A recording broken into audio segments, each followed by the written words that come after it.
Maya Govinen, welcome to the Tolkien Society monthly broadcast and meeting. I'm Hawk Robinson, and the others are getting some tea right now, but they'll join us shortly. I'm just letting you know that we're here. And so please do join us in the Google Hangout, Google plus.google.com/Tolkien Scholars. Or if you just want to view without joining, of course, youtube.com/Tolkien Scholars. And our website with info to all of our social networking and such is tolkienscholars.org.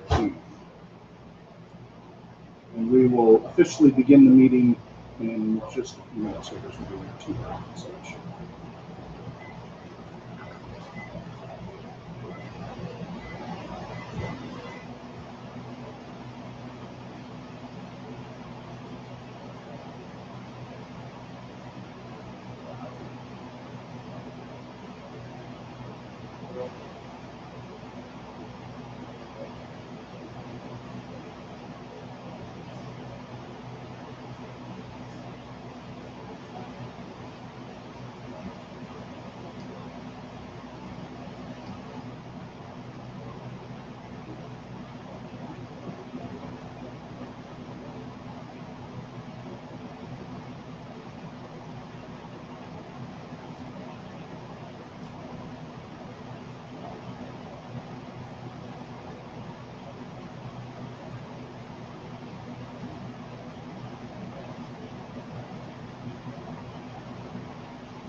We are now live. And, remind me some of the names we usually try to get to join us. Okay, we need to let Jeremiah Burns on Google Plus. Right. And I don't know. That's Facebook. no, that's through IRC. Oh, it's ours too. So yeah, I'm doing Johan. Oh, it's Johan. Johan Olin? Right, Olin, yes. Olin. Johan Olin. Do we want more lights or not? The light's actually pretty good with the curtain, see. But yeah, you can turn them on and see because that corner is a little bit. Turn on and see what helps. That's right over the cap match right over. Oh. Did you hear from Chris or Richard? I called Chris a message and I didn't call Richard. I just so Richard might join us in a few minutes. We're just about ready. This is quite the massive door knocker. What are you planning to install? Actually, I had it installed, but my door is hollow and it tore out. Darn. I love it. Katie got that for you. Hold it up to the camera and show people. Is it Green Man? It's like a Green Man. Over there, right? Yeah. And a little lower there you go. That's the door knocker for my front door. But unfortunately, it's a hollow door, so it tore out. It's quite heavy. This thing is like 10 pounds or more. Yeah, it's die-cast. This is like this is a serious door knocker. That's even better than on Christmas Carol. You know where he knocks the doorbell. Jacob Marley. Marley. Marley man. So you can see I got that up. Yes. So it helps with. Oh yeah. Up in the thing. Very good. Okay. Did you pull up the? Did you send those notes? Because I was having trouble finding them. Yeah, I remember. I sent them the same day as the last meeting. Oh, okay. As I said, I'm not running it all, so that's better than last week. Let me just see if I can find it.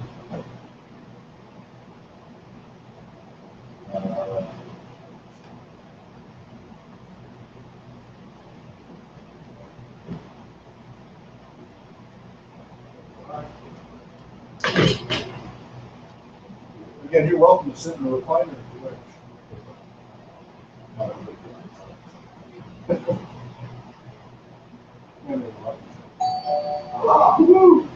Would you mind? No, never mind. Yes.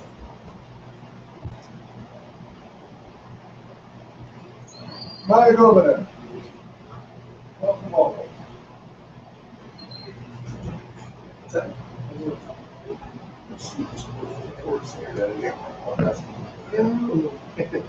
Hi, Richard.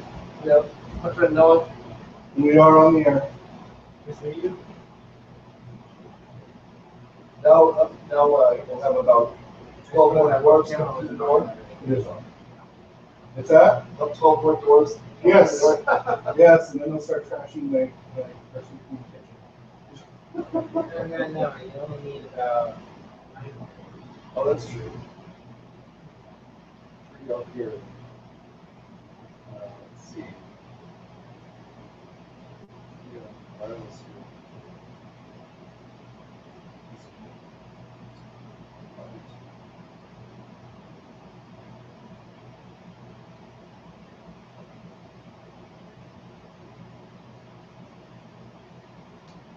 If I've linked to your wireless in the past, I should be able to. If you say it, yes.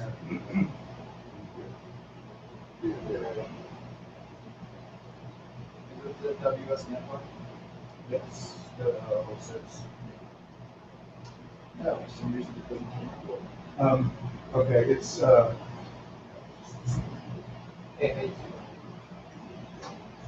In the general difference of the way or the level of intensity? I don't know. I ran out of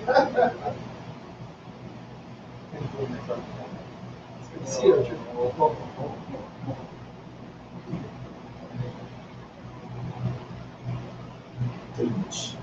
Big.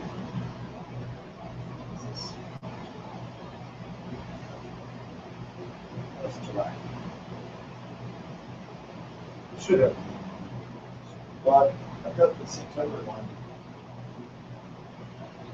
September. The recent issue. Oh. So, Not a lot. Not a lot. That's why I haven't been really great. Even worse than usual at communicating. well, I just assumed that There you go. you were going to be sleepwalking anyway. Yeah. You're right.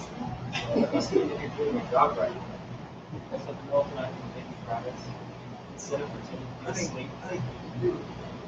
Yeah, Instead of right. pretending to be asleep, you're actually like, okay. Well, the hard part is that I was sleeping on the couch, so she's like, "Well, it's turtle time." I just sleep on the bed, so I don't hear the game. But what I'm doing is I'm trying to get the last like the first people of the night, so she can sleep first. I know I have to look through some sleep. Okay, I'm tapping into the notes. You know, We'll be ready to go in just a second. We have what do you are? What do you are?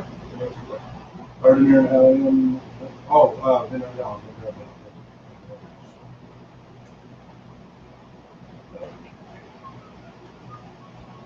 So, now I get what I'm Brian's best friend and neighbor. Yeah. So I've been to one Tolkien It's Society. nice to know that I'm no longer close. That's my neighbor. You're a little far from that. No, you're Oh, my you're friend. my friend. No, I went to a Tolkien Society. Just trying to make Brian feel good. Wait, we're back. Don't stop. Yeah, the last time I know was one of our meetings was at Cabin de Licio. Yeah, I think it was December 13th. Yeah, that was quite a ways back. That was a nice. That was okay. Cabin de Licio was okay.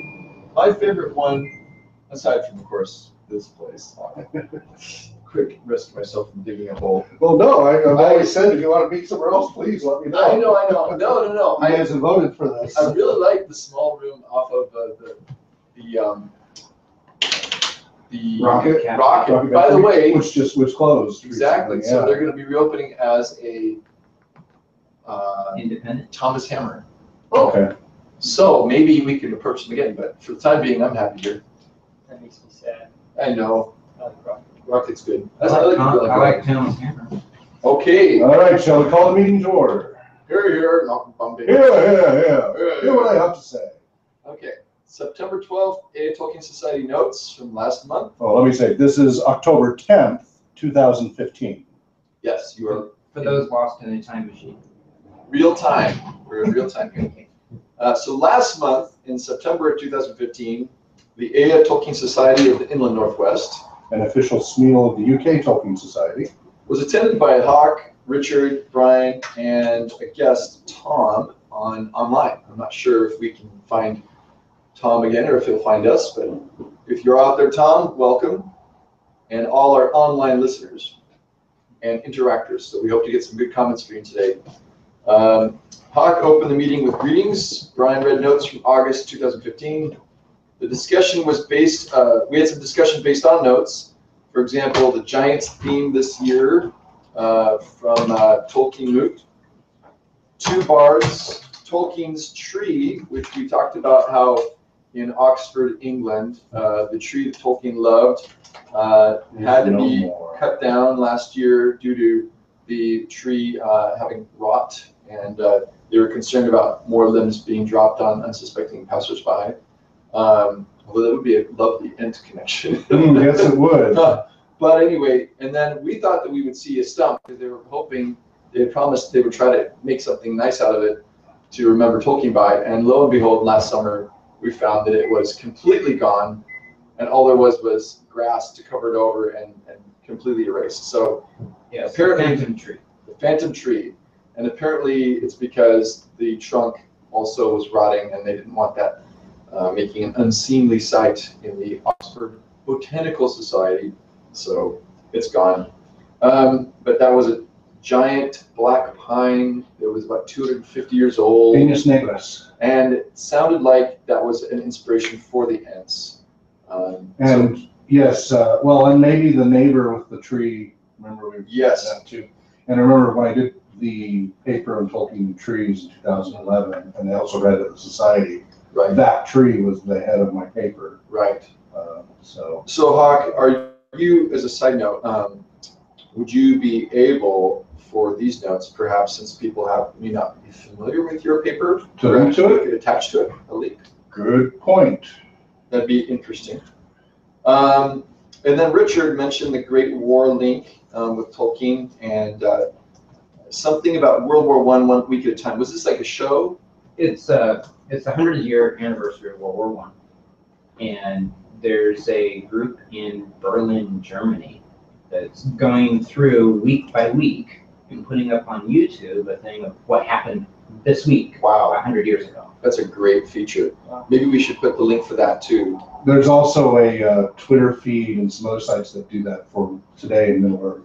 Nice. So. In fact, on October 6th, my daughter had put on Facebook that it was a quote from where at the end of the Lord of the Rings where Frodo feels sick, and then Sam realizes the next day, oh, it was October 6th. It was a year since Weathertop and the blade of the Nazgul King in Frodo's shoulder or something like that. Every October 6th. Well, they put up a new video every Thursday. Okay, Great War. Mm-hmm. Okay, thanks a lot, Richard. We talked last time about WorldCon in Spokane this summer. Hawk was there for representing his RPG research and therapy project and was on some panels, so we had a little bit of a report from him. I was there for a half minute. Richard was there for a half minute. And when we're done with no meeting notes, let me share some exciting news. Sounds good. I'd like to do that. About all right. that. Very good. Yeah, it's always interesting to know whether we should insert it, but then those sometimes become like topics of their own, so that's probably best to save for him. Quenya, I believe that's pronounced right. My daughter and I disagree about this sometimes. Does she think it's Kenya? Yes, because I the know Spanish use of Q, but I think it's right, Kua. but it's not Spanish. It's exactly. So I mean, maybe because it's Finnish, it'd be Kuanya. We'll have to research that. Maybe Holly and Artemir. Yeah, there you go. Artemir, how is the Q handled in Finnish? Yeah. So the Quenya words for arm, muscle or sinew, elbow, fist, left hand, hiarmaite, and right hand, formaite. We covered those last time. Yes. And we were, we didn't follow up on this, but the question was, the question was, if you're, since the word for south is hiar, and the word for north is forme or formos, then if your left hand, hiarmate, if your hand is to the left and your right hand is to the north, Was Tolkien doing that so that you'd be facing the undying lands of Valinor? And I think that was a shrewd guess. Yeah, Richard. somebody mentioned But right now it's speculation, but we think it's right. We haven't wise. heard back on that. We'll have to check into that and see if we can confirm it in Tolkien's writings. The only thing that I can think of confirming is the fact that the map of the Lonely Mountain is rotated that way. Which makes sense because the only reason we have north at the top of our maps is because some time ago It's a tradition. they decided to do it. Tradition. Similar to reading left to right in English language goes back to, does anybody know? Which No. Greek city? Okay, what? I don't So know. Greek city-states had different ways of doing it. Athens. Athens So wrote they were from left to right. victorious. I know that some Greek texts were written in oxtail style. Exactly. So they would go across, and then on the end of that line, you curve around and start writing to the left. And then you curve around and go to the right. Because that's the way that you would plow. And so they thought, hey, let's do it this way. Thankfully, that's not the way that caught on. Otherwise, that would make... Can you imagine coding that way? It's whatever you get used to. I mean, Hebrew's the other way. Yeah, so, Hebrew's I mean, from right it's to just left. whatever you're used to. Yeah, okay. Japanese and Chinese, they go this way. Yeah. So. Letter 101 of J.R.R. Tolkien was read by Richard. We covered, it talked about the destruction of the war and how it always means that wars are lost because we always lose something in war, even if the good side wins, so to speak. Letter 102 was read by Brian, discussion of Tolkien's response to the atomic bombs being dropped on Hiroshima and Nagasaki in August of 1945. Letter 103 was read out loud by Hawk about Tolkien being elected to Merton College at Oxford and his friend Hugo Dyson. And then Tom, who joined us online last time, read letter 104 about life at Merton. So more about Tolkien's experiences as an Oxford Don. And then Richard You gotta and... turn in those papers to me. Yes. Oh, good grief. Ouch. The Ivory Tower Mafia. I made you a scholarship you can't refuse. But anyway, letter 105 we all shared, took turns reading. It mentioned quite a few works by Tolkien. The Lay of Eotru and Itrun, On Fairy Stories, his gigantic essay. The Notion Club Papers, which was Tolkien's stab at time travel in his Double Dare with C.S. Lewis, who was supposed to write science fiction. And Double dog dare you. Double Dog Dare. I just lost my notes. Here we are.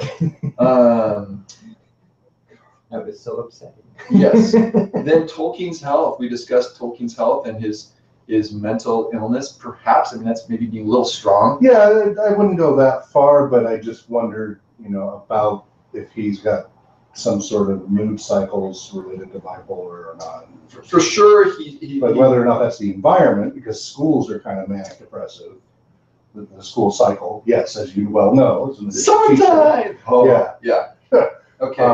So maybe we can just say that it seems that he had a nervous breakdown at times, or that he was just under a lot of stress, and that affected his ability to write, even a writing block. And he was able to punch through that through writing the Notion Club Papers, I think. And then concluding comments, and the next meeting would be on October 10, which is now. So I hand off the Woohoo! notes to We're actually our been on illustrious track a couple of meetings in a row now. I know, it's scary. No! Not having to reschedule or cancel. So we should mention we have a guest today with us. So my friend Noah Hunt, Welcome, Noah. and of course also Richard and Hawk and myself, Brian, Do you have a brother named Ethan? Huh? are present. No, that would be impossible. Okay, so I think we usually do the Elven vocabulary. So we usually, what we've been doing is we're slowly going through the Vignard Tengwar, very slowly, because we've been on the opening page for many moons now of the first collected volume issues 1 to 10 of Vignard Tengwar. On the very opening page, their very first number 1 issue from September 1988 is a diagram of humanoid, And in this case, an elf with pointy ears, Is that nominated? which is a debated topic. It is. Michael Martinez and others. And so we've covered things like head and hair and shoulders and arms and hands. And I don't know if we covered throat. We have done teeth and nose and eyes. Throat, it actually has two different names listed, either throat or neck. Throat is Lanko, Lanko, and neck is yacht, Y-A-T. I've been watching Farscape recently, so it makes me think of yas, one of their many made-up swear words. So Lanko and yacht for throat or neck. Do you think of any? Go ahead, Richard. I was just going to say, any geography names using those? Not that rings a bell to me. Anybody else? No. The only one that could, I don't think yacht has ever appeared in any kind Not of. that I recall. Although interesting, we used neck to describe sometimes geographic area, like a skinny area where neck of a canyon or a ship. Yeah. Well, don't we use throats for a canyon sometimes? I think more neck than throat. It's interesting though, isn't it? Yeah. Neck is outside, throat's inside. Or a bottleneck, That's true. narrowed.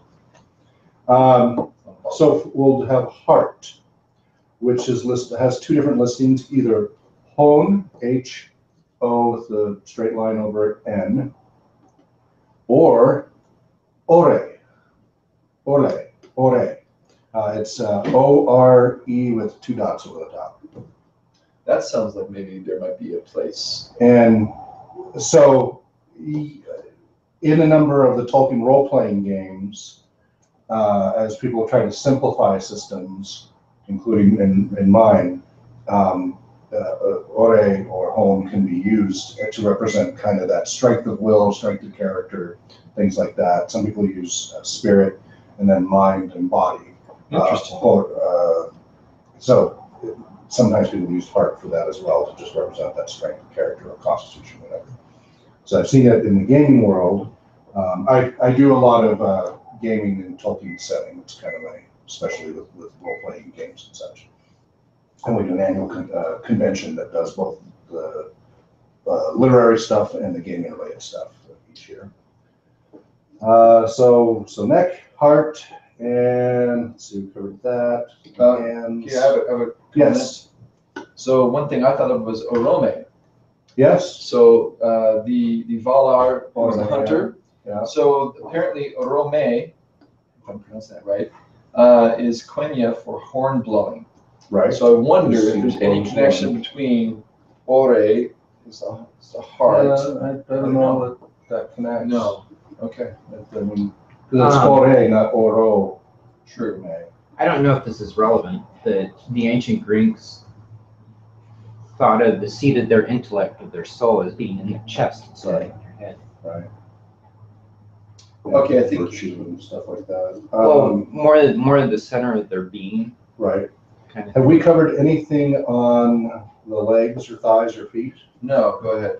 Well, do we want to do that this time or wait till next time? I thought we were doing this one word at a time to make it simple. Well, we're trying to look through. We're trying to get a little more momentum so we get into the deeper stuff. By the way, Still on issue one. Hawk, you're Yeah. right. That according to Tolkien Gateway, OR is a primitive Quendian root signifying rise or mount. So Oro actually is usually referring to mountain. Okay. So Orome is probably related more to that. Yeah, because But it's not or- ore. But Ore in Quenya can mean rising. So Oh, okay. there may be the rising, the falling of the chest, perhaps. Okay, maybe. Interesting. Was there an elven name for the heart of the mountain? I don't know. Hora, I think, is body. That was the one I was trying to remember. It was Hroa. Hora is like for body or strength, spirit and stuff. Oh, interesting. Okay, so covered hands. And so all that's left. Why don't we finish? Why don't we make this the last day On the body? of this page? Sure. There's only a few left. Go So we for it. have thigh, leg, and different parts of the feet. Okay, so what's after? I got heart down. What's the next one? Thigh is tiuko. Tiuko. Tiuko.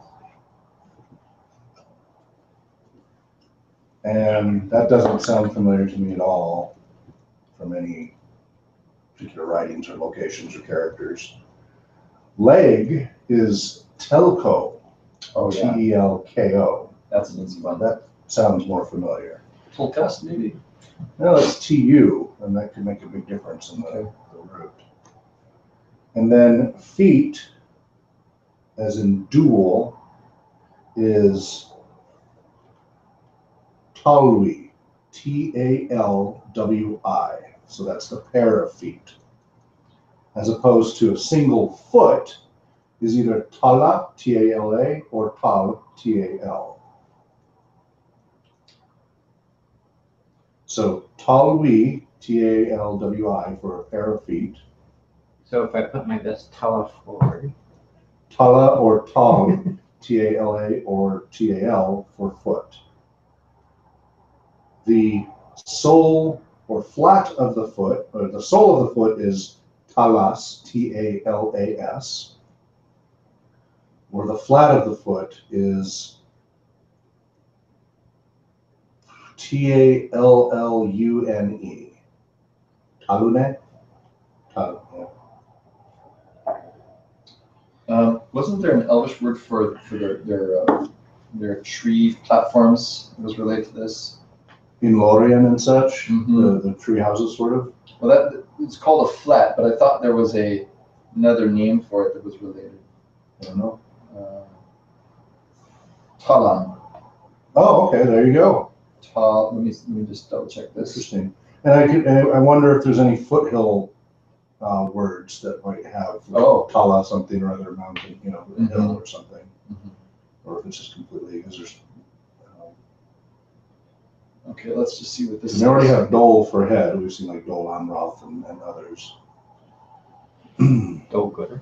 I have a feeling that Tolkien would have described more features in Middle Earth had he had more time. Oh, If definitely. the guy lived to be He was 100, forever niggling. he would have had probably even more, features. Well, I mean, it's taken more than one lifetime to still dig through his remnants, right? With Yeah. And many other scholars jumping on board, and they're still not finished going through what he cranked out. Okay, so the etymology, interesting. Flet is an archaic English word referring to the floor of a house or a flat. The Sindarin word talan, flat space or platform, plural talain, is a descendant form of common Eldarin talam. So maybe there's no reference, I'm not sure. Well, but that's using the root tal, Tal, That's true. in all those cases for foot. So that seems to fit pretty well. Talam. And then the last one at the bottom is the word for man or male. It's Ner, ner, or ner. Ner? I guess ner. And what is that again? Ner, that's man or male. So I don't think it means like mankind. I think it just literally means like the gender male. Okay. And so that's all from Tom Lobuck, 1988. First issue of Vinyard Tengwar, September. Thanks, Tom. That's All these years later there. 18 years later. Next month, we move on to page 2. No, 28 years later. Yeah. 26 years later, yeah. 27. Good morning. So yeah, we finally finished the first page after all these months. Just chock full of content. I was wondering if we could get the camera up on the big screen or is that... Yeah, it's something I've wanted to play with. I just keep running out of time. That is something I want to do, especially for the chat room. So the problem is, I can do the YouTube one, no problem. But YouTube doesn't show the chat; it just shows our stream, which then we're just seeing ourselves. So what I was going to do is hook this up to the HDMI, and then it would be on there like we did with from the Wagnerian Society over Skype. Oh, come on, I'm forgetting his name right now. I'm sorry about that. It's okay, Marty? Marty, yes. Remember we had Marty up there? I wanted to do this Google Hangout chat room right there on the screen with the Surface, but I upgraded it to Windows 10, unfortunately, and it keeps losing its Wi-Fi card. So, Windows but virus. that is what I'm fiddling with right now, because I get this working and plug it in there, and we'll actually have a chat room there. Although we're the only ones in the one today. Again, I apologize for not sending out announcements earlier this week. Been recovering from this illness and kind of behind on everything. So Hawk, did you want to talk about that? That's okay. I mean, did you want to mention you had something exciting? Right. So this is just related to all my research and such, and it ties in with the Worldcon because of our student panels. So I've been, for 11 years now doing studies on the effects of role-playing games upon participants. So it's all forms of role-playing games, tabletop, live action, and computer-based. And then also looking at their potential use as an intervention modality for special needs clients to achieve educational and therapeutic goals. So it's using role-playing games to teach and role-playing games to heal and better quality of life and develop skills and all of that. Several things happened just the last 2 weeks. Just the last 3 weeks since we last met. A 3-part interview was released by Michael Tresca on my research and such. And all this is on rpgresearch.com. I had a second interview with HBO's Vice Media. I had one earlier in the spring. And so HBO's Vice Media does the documentaries for HBO and such, and they're at vice.com. And they often do very one-sided political stuff. My understanding is they're kind of created by Bill Maher, and so it tends to be very, very left of center. So they tend to hammer on big corporate and big pharma and all of that. But every now and then they'll do a little more neutral documentary on just general stuff that's pretty interesting and less politically skewed. Yeah. More real news at that point. So, and then I had a Q&A on RPGNet where I did a live Q&A answering all these questions. And that went nicely, thanks to Dave Davenport. And then just this week, HBO's Vice Media released a series of articles on live action role playing and autism and education. Like 3, 4, 5 articles all at once. The Danish LARP school mentioned. Well, so that one of the articles was, the primary focus was Danish school using, says LARP is the future of education. They like to stir the pot there. And so they had a bunch from them, but they also midway through, and so this is a Ostrokov after school, and it's a kind of, and as I've learned more details about it too, I've had to refine what I've said earlier about it. So it's the original email from the people there told me it was kind of like 10th or 11th grade high school in our terms. But maybe he didn't fully understand how our high school works, because from the description that I'm getting now, it's more of you finished high school, but you haven't gone to college yet, and this is what you can do, and it's a boarding school for a year and or more, and you immerse yourself in learning, and it is academic. It is language, history, sciences. It's actual academic stuff, but they use live action role playing and rarely fantasy. It's usually other themes, like usually historical or fiscal, organizing a financial situation, things like that. Something, kind of real world, but they will use fictional stuff too. And then you figure everything out in this large context, and of course you get immersion and commitment, and then you get better retention and recall, and it sticks, much better stickiness, gamification of education. So the first part of the article starts out interviewing them. Then to compare and contrast, they then start listing my stuff over here, including links to rpgresearch.com. And a good third or more of the article, they kept using my work. Woohoo! So I was very excited about that. You've been referenced. Yeah, and they did it quite a bit. They were quite generous about it. And it was about how I use, so again, they're focused on education rather than therapy. So they focused on how I've used role-playing gaming to teach life skills as opposed to Ostrokov after school's academic skills. And how, like with autism spectrum, teaching them how to use the public transit system, and meanwhile also getting social skills. Could you mention the Tacoma scenario thing? That was right, so the Tacoma one, and that's in the article. They mentioned that one specifically. So the scenario is you're an agent of S.H.I.E.L.D., and you've caught a rumor that there may be a bad guy trying to do something nefarious, but it's not certain enough, so they're not going to shut down the buses and cause a panic and do. You need to go investigate, and to do so, it starts with a tabletop role-playing game. We use the actual maps of the actual routes of the city and the city bus schedule in a tabletop scenario, and you take on whatever character, and you play this tabletop, and you go find these clues using the buses because it was a homeless person using the bus that first called in the clue, and you have to, you have to find them. And so you go through and learn the system this way while unraveling a mystery. And you find out that the bad guy is planning to try to release a virus to the city using the public transit system that will turn everybody into zombies. So you get the Marvel universe, you've got bad guy, you have the virus, and you have zombies, which are all very popular right now in that culture. And so then the second to last session, you figure out where the nearest bus route is to your own actual real life house. And your last session is live action role playing. You actually use the bus and you all go meet at a location and then go use the bus a couple of times to unravel clues, whether it's posted or somebody playing the bad guy, whatever. Nobody has to dress up or anything because you're an agent of S.H.I.E.L.D. You're undercover. You don't need to be in spandex or a cape or anything like that. That's why I chose that as opposed to an actual superhero. And then you hopefully thwart the bad guy. However, failure is allowed in this scenario because they're still learning. They're learning what they need to learn, which is how to use public transit system. They buy in for that. So success or failure of the mission doesn't have to be arbitrarily controlled.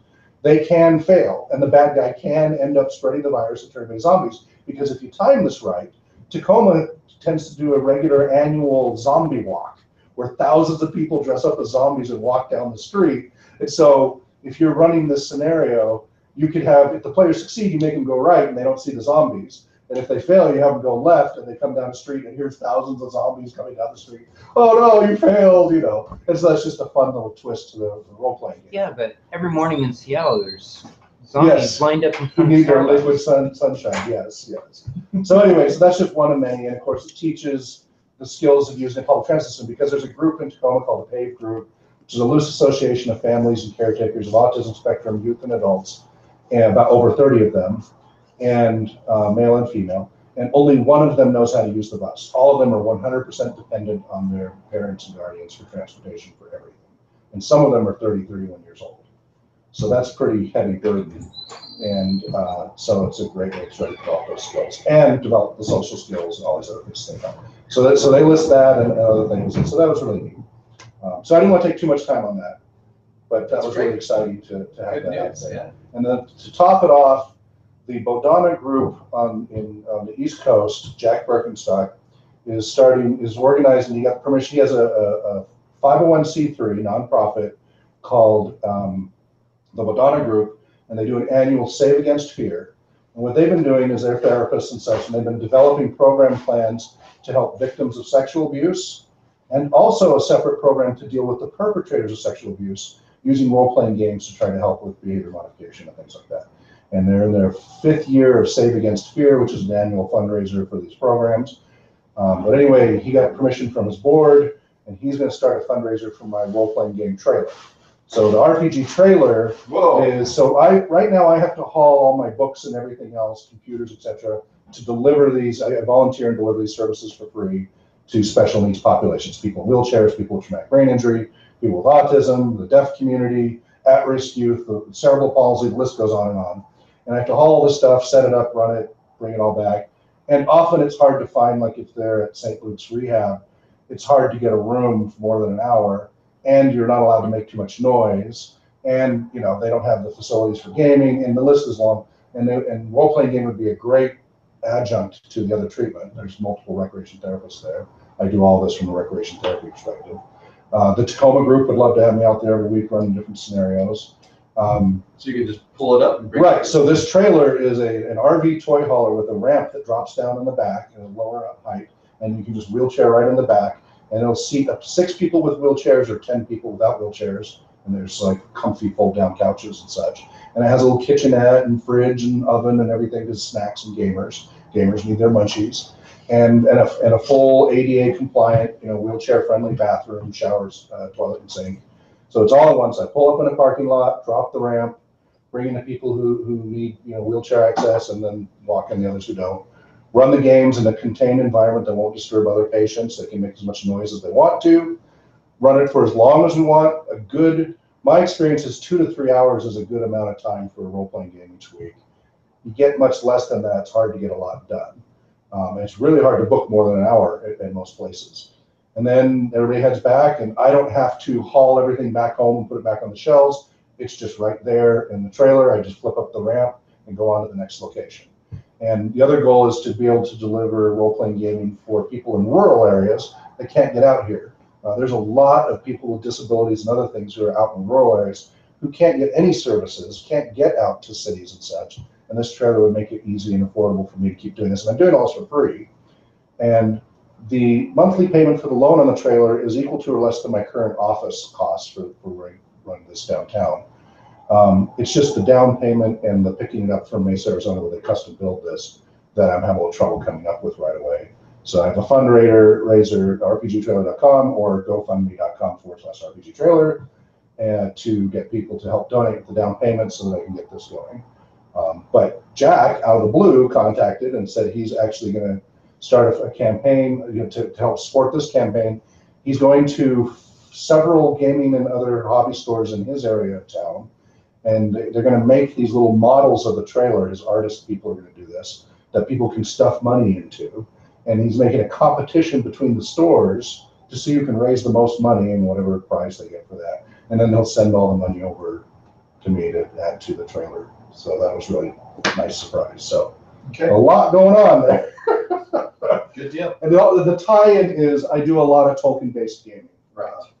Absolutely. So because it's heroic, which has a pretty clearly defined morality that makes it less ambiguous.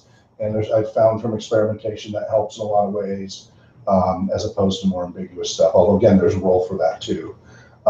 It's a setting that most people know. So either Arthurian or Tolkien, as far as fantasy settings go, most people have some familiarity, even if it's just the movies, with either of those settings. So I often use those for people who haven't role played before as a starting point for them to be comfortable starting out. And of course, Brian, that's how we got you back into role playing.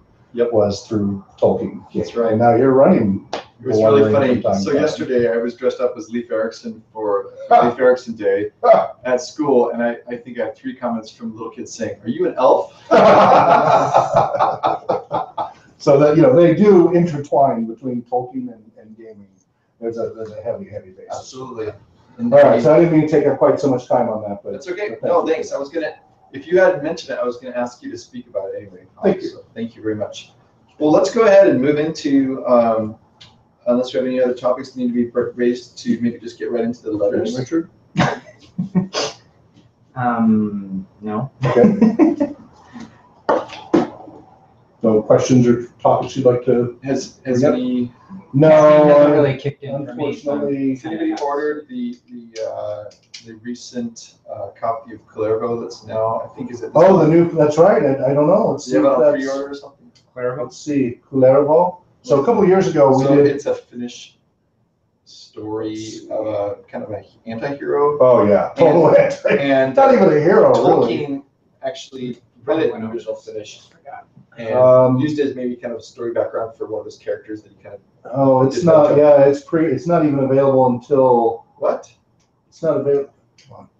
Anyway, so he wrote his own version, or maybe I should say he April translated it. 5th, 2016. What? It must have been pushed back. I guess. Okay, so That's a shame. I'm gonna message my friend and just see if he's on, if I can. The Story of Clervo, edited by Verlin Flieger. Which character did Tolkien based on? Well, Turin. Oh, yeah. tragic character. Turin's a lot more like you can have. That's sympathy. not very. So what we did is so it's from the Kalevala, which are collected stories of the Finnish Edda from the 1800s. And we picked just the story of Clervo to read, and then we compared and contrasted, because Tolkien did that. He said he based Turin on Clervo. Basically, he was trying to rewrite the Clervo story to fit his Middle-earth setting. And So then we read the Clerval story, and of course it's meant to be, they were taught through song, they were passed down through generations through song, and they were meant to be moral stories and, teach the kids to behave appropriately. And so Clerval would do bad things, and bad things would happen to him, and he'd go, why are bad things always happening to me? Why am I always being picked on? When he would do horrible, horrible things. Kids, don't be like. Exactly. It was really, and the problem is, and they were like, it was story after story after story of bad things he would do. And they included killing babies and sleeping with his sister and, wizards. Oh, and then complaining about why life is so hard and all of that. Pretty much a 21st century individual. Watch, Modern American. You have a millennial in your presence. Hey, are you trying to say? Sorry, man. Are you trying to say he's a typical contestant on Idol? I can neither confirm nor deny that. Yes. Well, anyways, without passing judgment on generations. I wasn't speaking of generation, just meant like purely the milieu. Yes.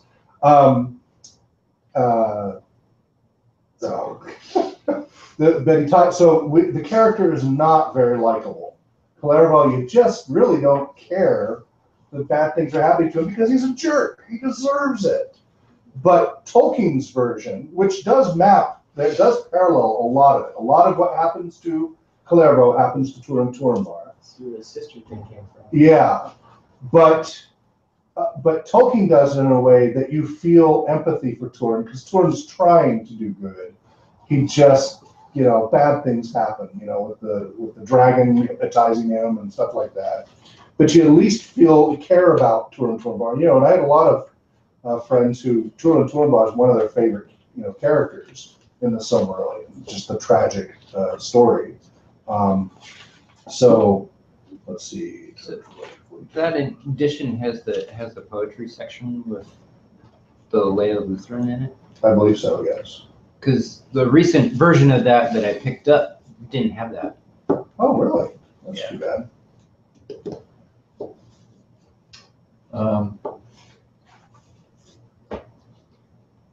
So that's right. So that's not going to be out until April 5th, 2016. That is too bad. Yeah, that's quite a delay. That's almost on the par with One Ring. It'll be here before you know. That's almost on par with Cubicle 7's releases. Yeah. Well, but remember, I was lucky. I got the One Ring role-playing game months before we were only 75 of us got access, and then they had months and months of publishing delays. So we got it in August in time for Tolkien Move years ago. And everybody else didn't get to like November or December, so that was kind of nice to have that edge. We had reviews on YouTube and everything long before. So so we don't have any updates on that other than that it's been delayed, I guess. That's a shame. There is a wonderful bit of astronomical reference to Tolkien. Yes. And fantasy in general. So I don't know if anybody this summer has been following the Pluto flyby by New Horizons, right. NASA spacecraft. Right. And it's not even a real planet anymore. Yeah. Anyway, it's a Plutoid. No, let's not judge planets. Just joking. So So Pluto. So in passing this planet, and of course it has a very large moon. It's technically kind of a binary planet system because the very center. So large. That's right. Exactly. Yeah. So there is an informal description of the North Pole of Charon, Pluto's moon. Sure. Some people say Charon. Anyway, and the informal name that they have given currently to this dark spot on the top at the North Pole of Charon, the moon of Pluto, is Mordor. Really? Yes. Nice. Is it on there? Can we see? Angle it a little to the right, more to the right, like just twist it. Okay. Because you're getting glare on. My right or your camera's your right. I'm always right. So twist that way. Sorry. I thought you were. Go closer to. All right. Yeah, there. Excuse me. How's that? Turn to the. Maybe I should just let you do a hawk. Well, so the problem is the text isn't showing up for some reason. Just attach. Oh, I see. I see. Okay, hold on. So now just fall off the roof upside That down. dark just like spot Down there. a little bit. The dark spot there. Almost. You see the dark spot at the top. Yeah, anyway, dark spot at the top. That is called Mordor.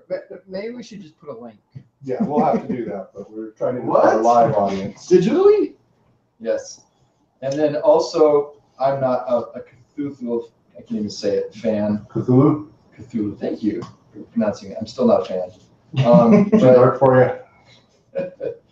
Yeah. I understand. But anyway, in shout out for all that, that there is a dark area also on Pluto that is has been named in form of Cthulhu. Oh, okay, cool. Yeah, So clearly, We'll it's impacting the culture. yeah, So they found a squid on Mars. Is that what you're saying? something like that. Yeah. Anyway, we'll put a link up on the notes for that. So anyway, that's all I really had. Just thought it was interesting. Yeah, thank you for that. That's cool.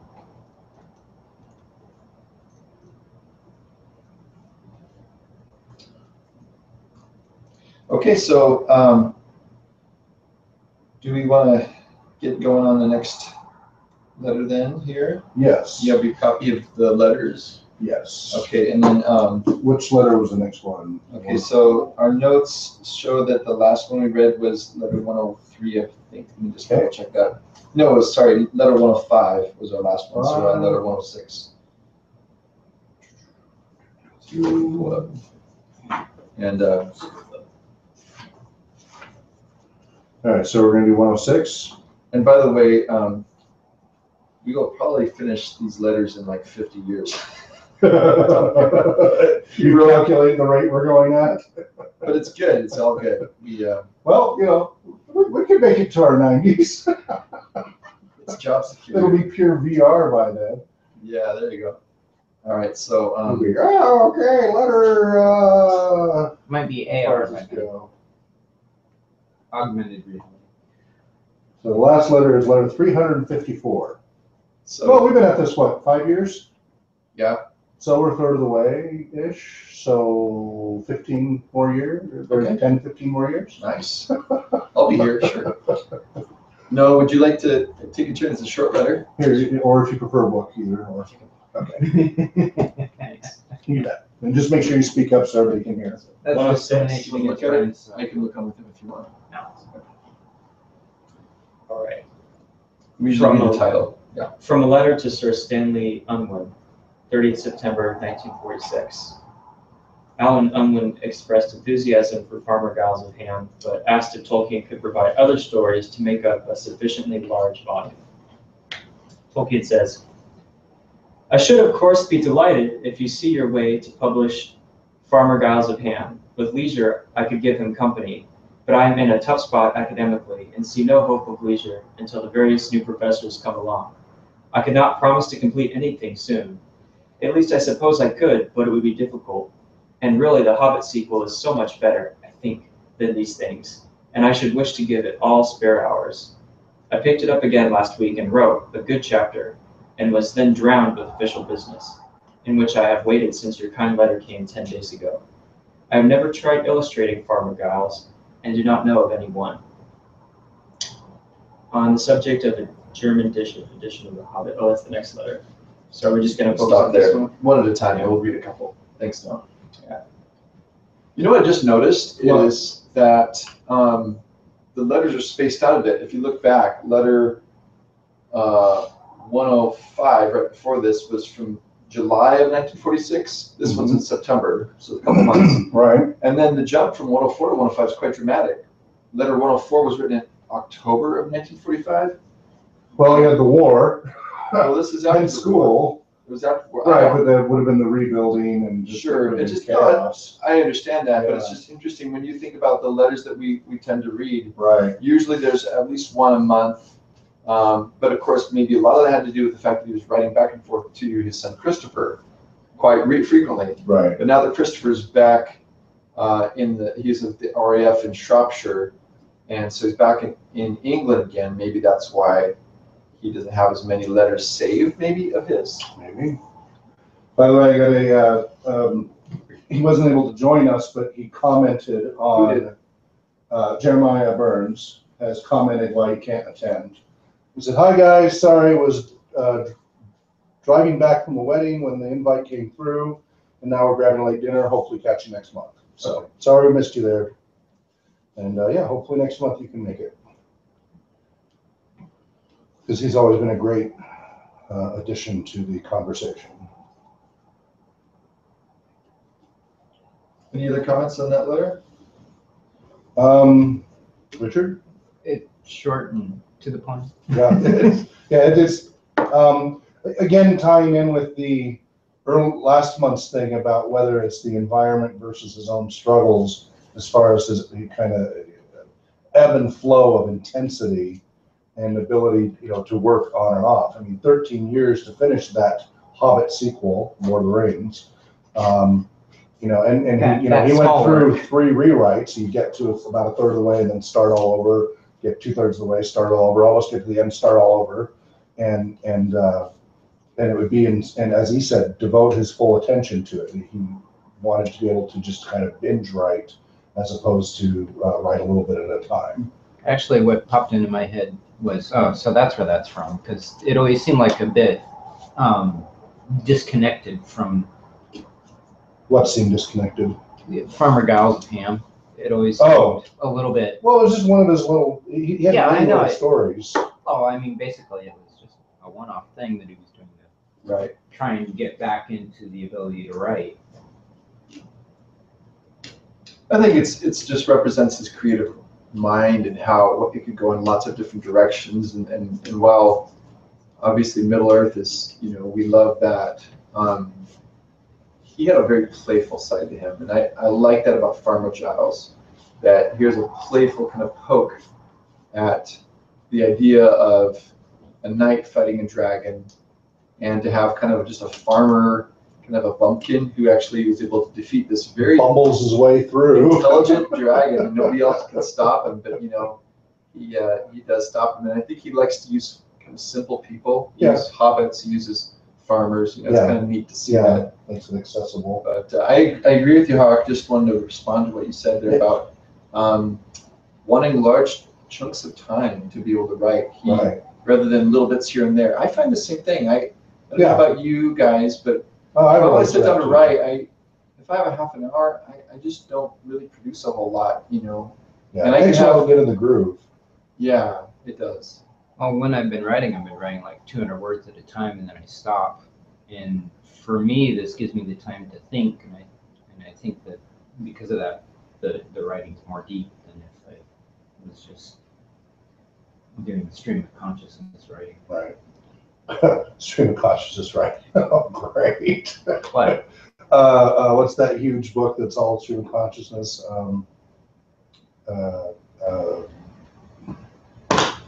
Famous one, big thick one, and it's pure stream of consciousness. War and Peace? No. I'm blanking. As I said, getting all this illness, so I'll bring it up later. So somebody just published something that was No. This was a classic. like Dada or Kafka or something. Well, actually, the example I was thinking of, one of the NCIS characters is supposed to do that. I mean, sometimes in poetry that's helped me when I've done that. But then, of course, you actually mine it for words that come out of it or phrases that are useful. But certainly it needs a lot of revision. Anyway, well, yeah. So, Richard, do you want to do the next one? Sure. Ulysses. Ulysses is what I was thinking. Oh, James Joyce. Yes. I'm reading the portrait of the artist. As Oh, okay. There you go. Right now. It's pretty good. Yeah. Have you read Ulysses? I'm not. That's fortuitous work, and you need to know your Greek mythology before you read it. You probably read the Iliad and the Odyssey. Well, yeah. So I've read those and a number of others. Yeah. 108 or 7. 107. 107. From a letter to Sir Stanley Unwin, 7th of December, 1946, on the subject of a German edition of The Hobbit. I continue to receive letters from poor Horace Engels, about a German translation. He does not seem necessarily to propose himself as a translator. He has sent me some illustrations of the trolls in Gollum, which, despite certain merits, such as one would expect of a German, are, I fear, too Disneyfied, like Disney, Walt Disney. Disneyfied. Oh, it's even in quotes. For my taste, Bilbo with a dribbling nose, and Gandalf is a figure of a vulgar fun rather than the Odenic wanderer that I think of. I am shortly moving to a small house, 3 Manor Road, and so hoping to solve the intolerable domestic problems which thrives so much of the little time, that thieves so much of the little time that is left over. I still hope shortly to finish my magnum opus, The Lord of the Rings, and let you see it before long or before January. I am on the last chapter. He was right about that. That it was his magnum opus? Between that and The Hobbit. Yes. He realized how... Was he on the last chapter at this point, or was he going to start over like we were talking about? I don't know. Still years away. This is 1945. It's still years away. That's part of what I don't 46. understand is if he started publishing in 1956 or 57, The Lord of the Rings, is that right? Or was it earlier? 54? Earlier, now he's like 54 or something. Yeah. Isn't it 53? Let's see. Okay, so it was in the early 1950s? So this is still at least 5 years away. And he's... Of course, if it was published then, it probably was submitted a year before. 1954. July 29th, 1954. Wow. Yeah, obviously And The Hobbit was 1937. he probably just couldn't bear to give it to them until he did one more change. Niggling. Forever niggling. Tweet, tweet, tweet, Leaf tweet. by niggle. Okay, so so he mentions Disney again. Yes, so This he's is always... the second time, isn't He's it? vicious about Disney. He Well, really... because Disney's Snow White and the Seven Dwarfs came out in like bothered 1938, him a lot. and he was thinking, wait, no, those aren't dwarves in his mind. When I went to college, I did some classes with a professor of anthropology, and they were talking about how Disney, as a corporate culture kind of thing, is you do it our way or not at all.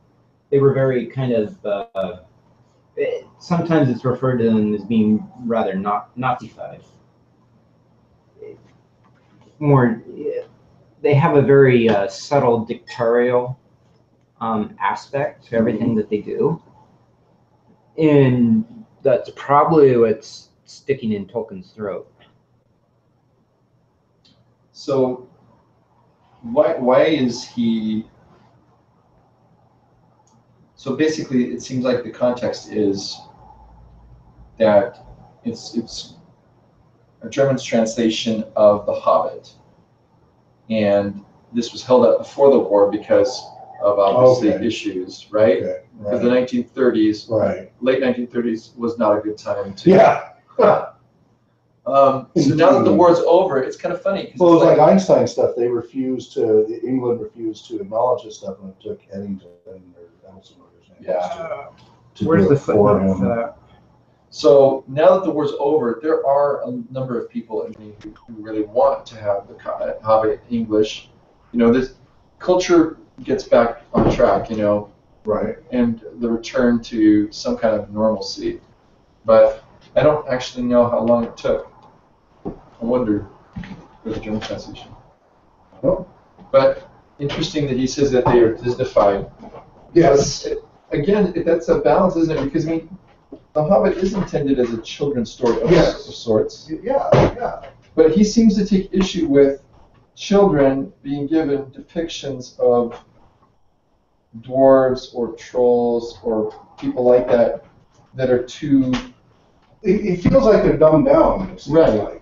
Well, although, you know, Unwin's son, when he read The Hobbit, he was, what, 11 or 12 at the time? It's like, this will appeal to the younger children, right? Remember? I know. That was very cute. Actually, if I'm finding the footnotes right, it says nothing is known of this person's identity. Oh. Well, that's not very helpful, is it? Yeah. And the other one is Tolkien had arranged to rent this house from Merton College.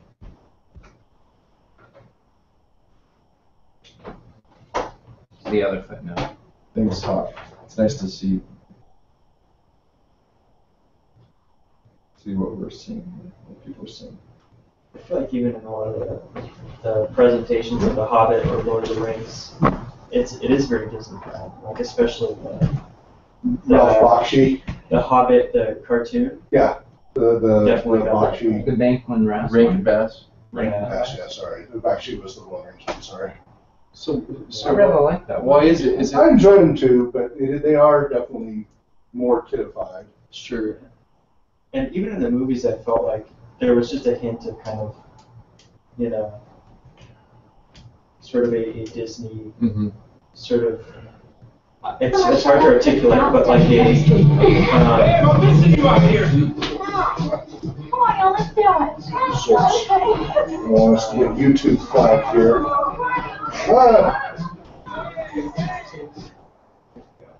So I don't know. For me, like the movies, it's almost like presenting the dwarves in a very stereotypical way. But if they wanted to. Yes, no, go ahead. Say that again. I just feel like even in the movies, I think they've made an improvement to make the dwarves seem more like cool and hardcore or whatever. But I still feel like in a lot of ways they're presented in a very stereotypical way. Oh, Like, Peter Jackson's Hobbit movies. Oh, Yeah. don't. Don't get me started. Yeah. I feel it really is appealing to the video game population more than anything. Yeah, I was thinking it was more of a gamer's version of It was, dwarf. well, not even a role-play gamer, a video gamers, action video gamers rendition of The Hobbit.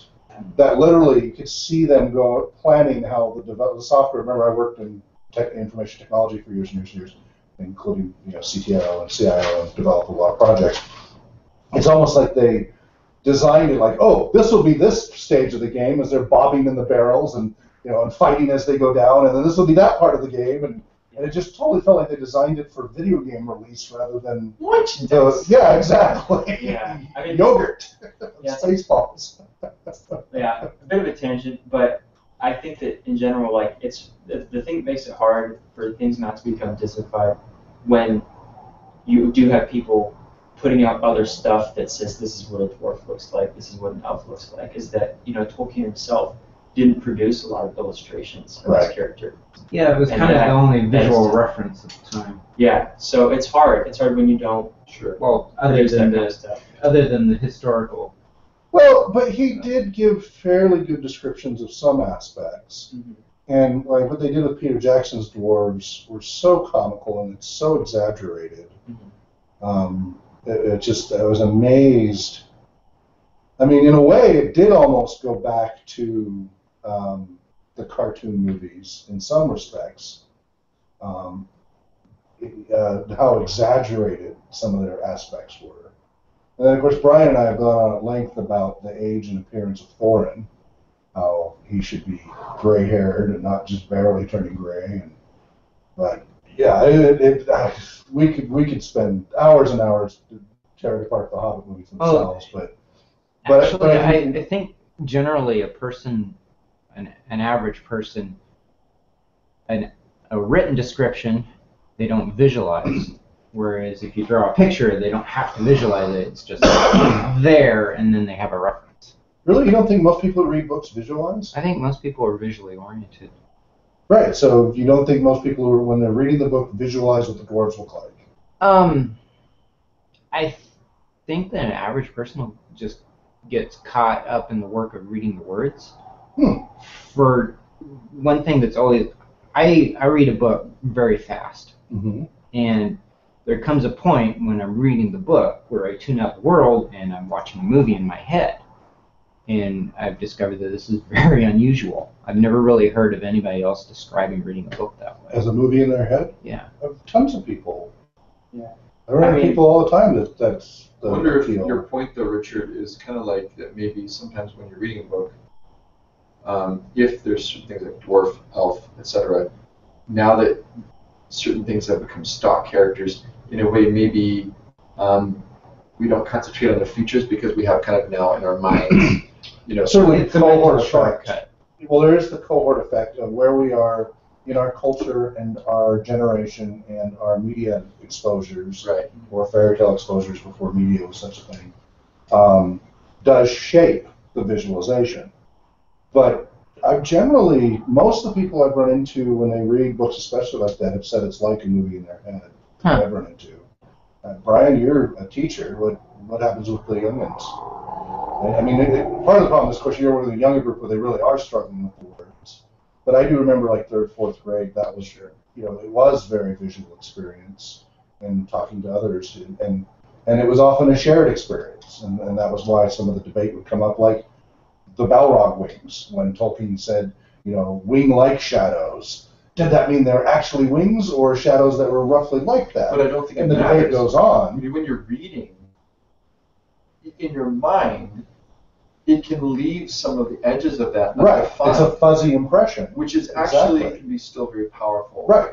And, But it's a and visualization. it is a visualization. Yeah. It's just not a. But I feel what you're saying, Richard. I think there's certain things that my mind will then take these raw impressions and convert them into perhaps a moving picture narrative.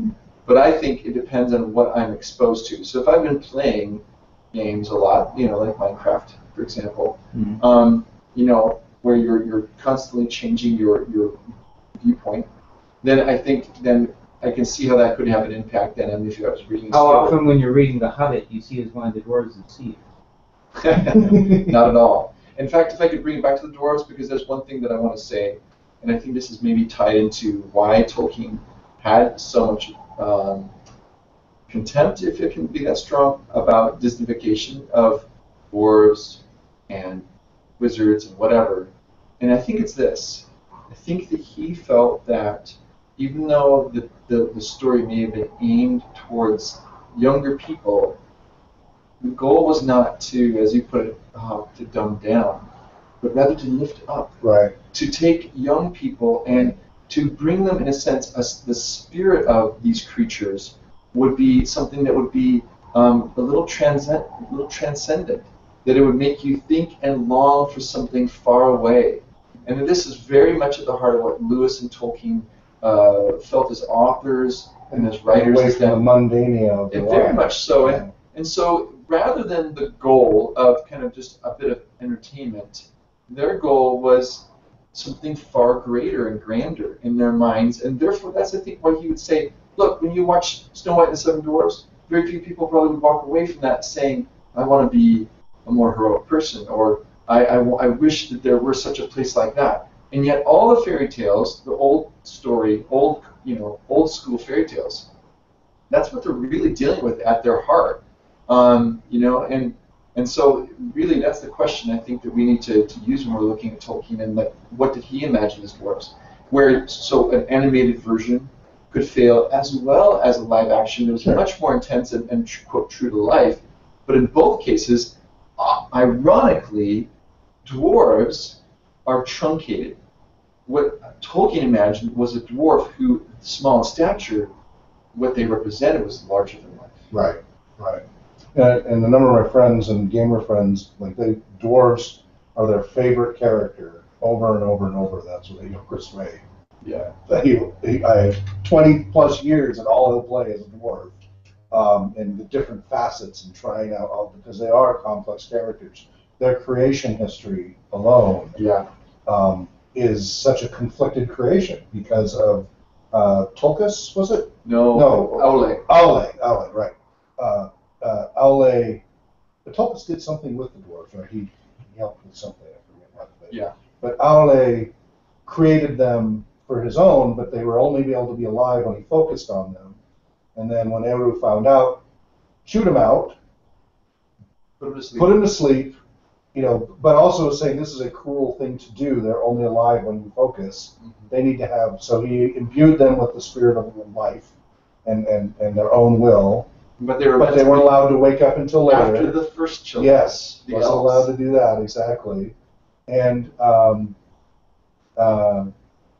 they, have a stubborn, strong spirit like their creator.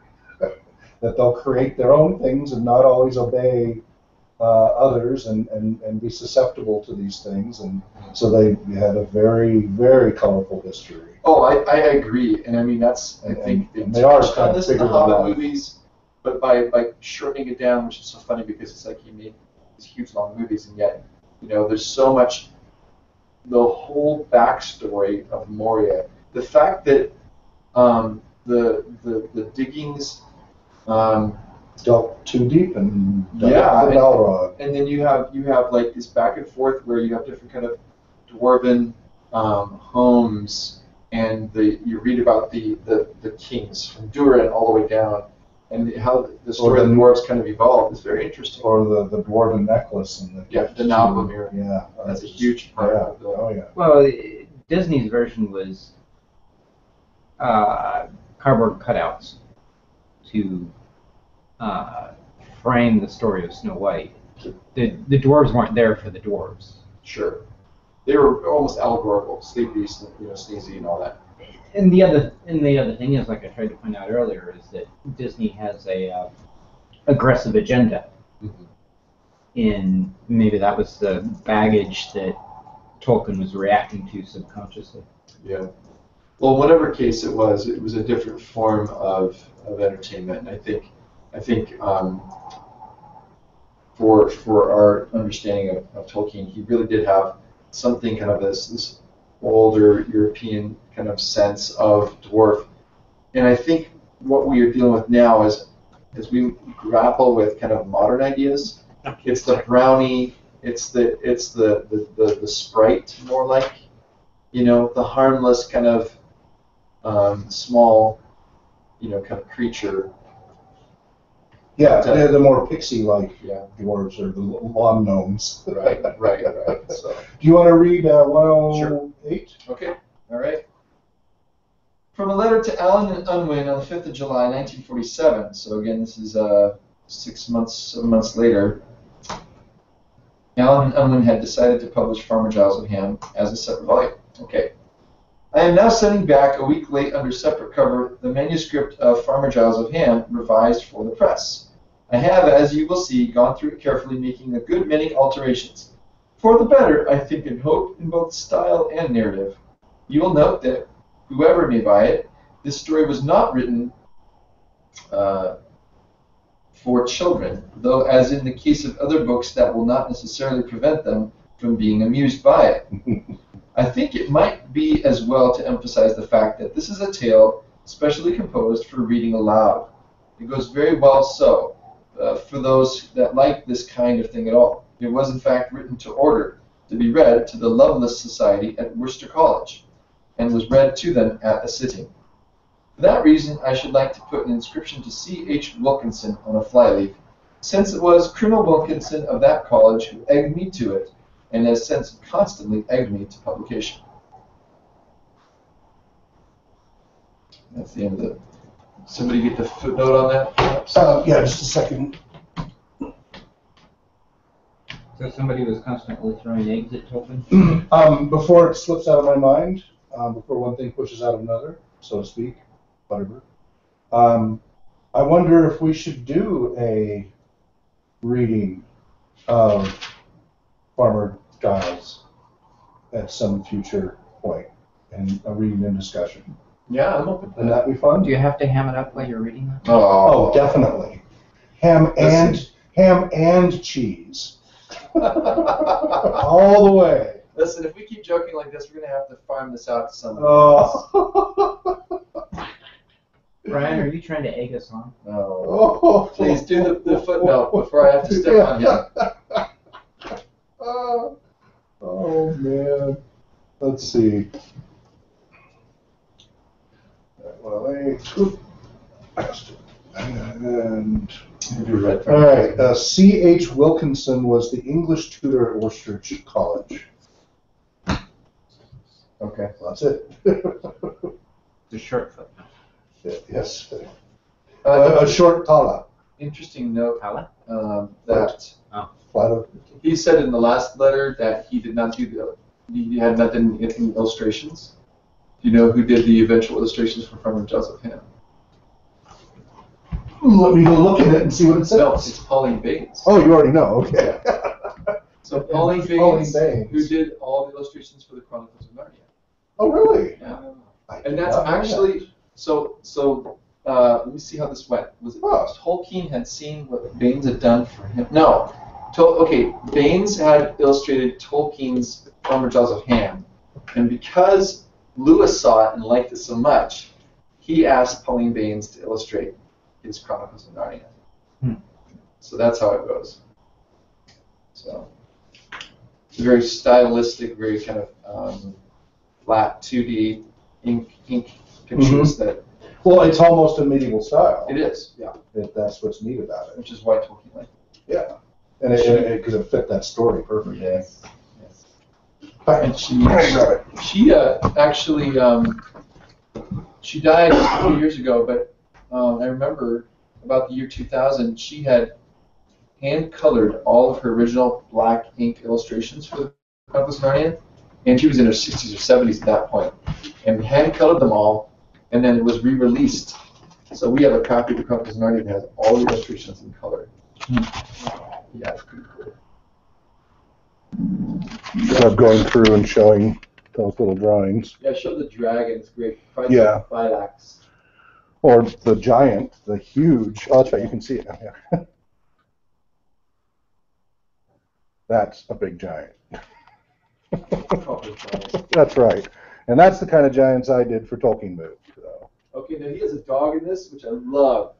Love the dog. Yes, but look at the cow being squished. So I use that calculation of that foot size to that cow to calculate the size of the giants in the Tolkien Moot.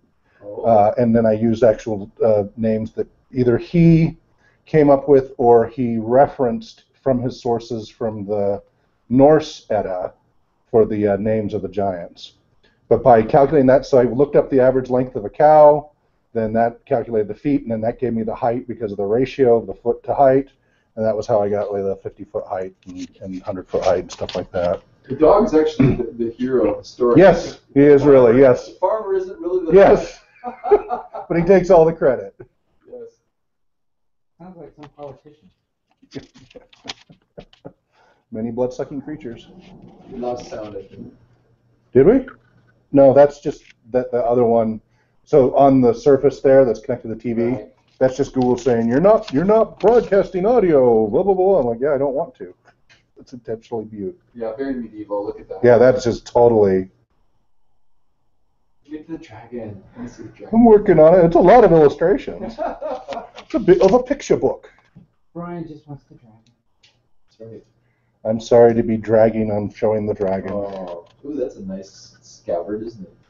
When I was a camp counselor at Campfire USA Camp Dartlow, they'd always do the song, you can't ride in a little red wagon because its wheels are busted and its axles dragging or something like that.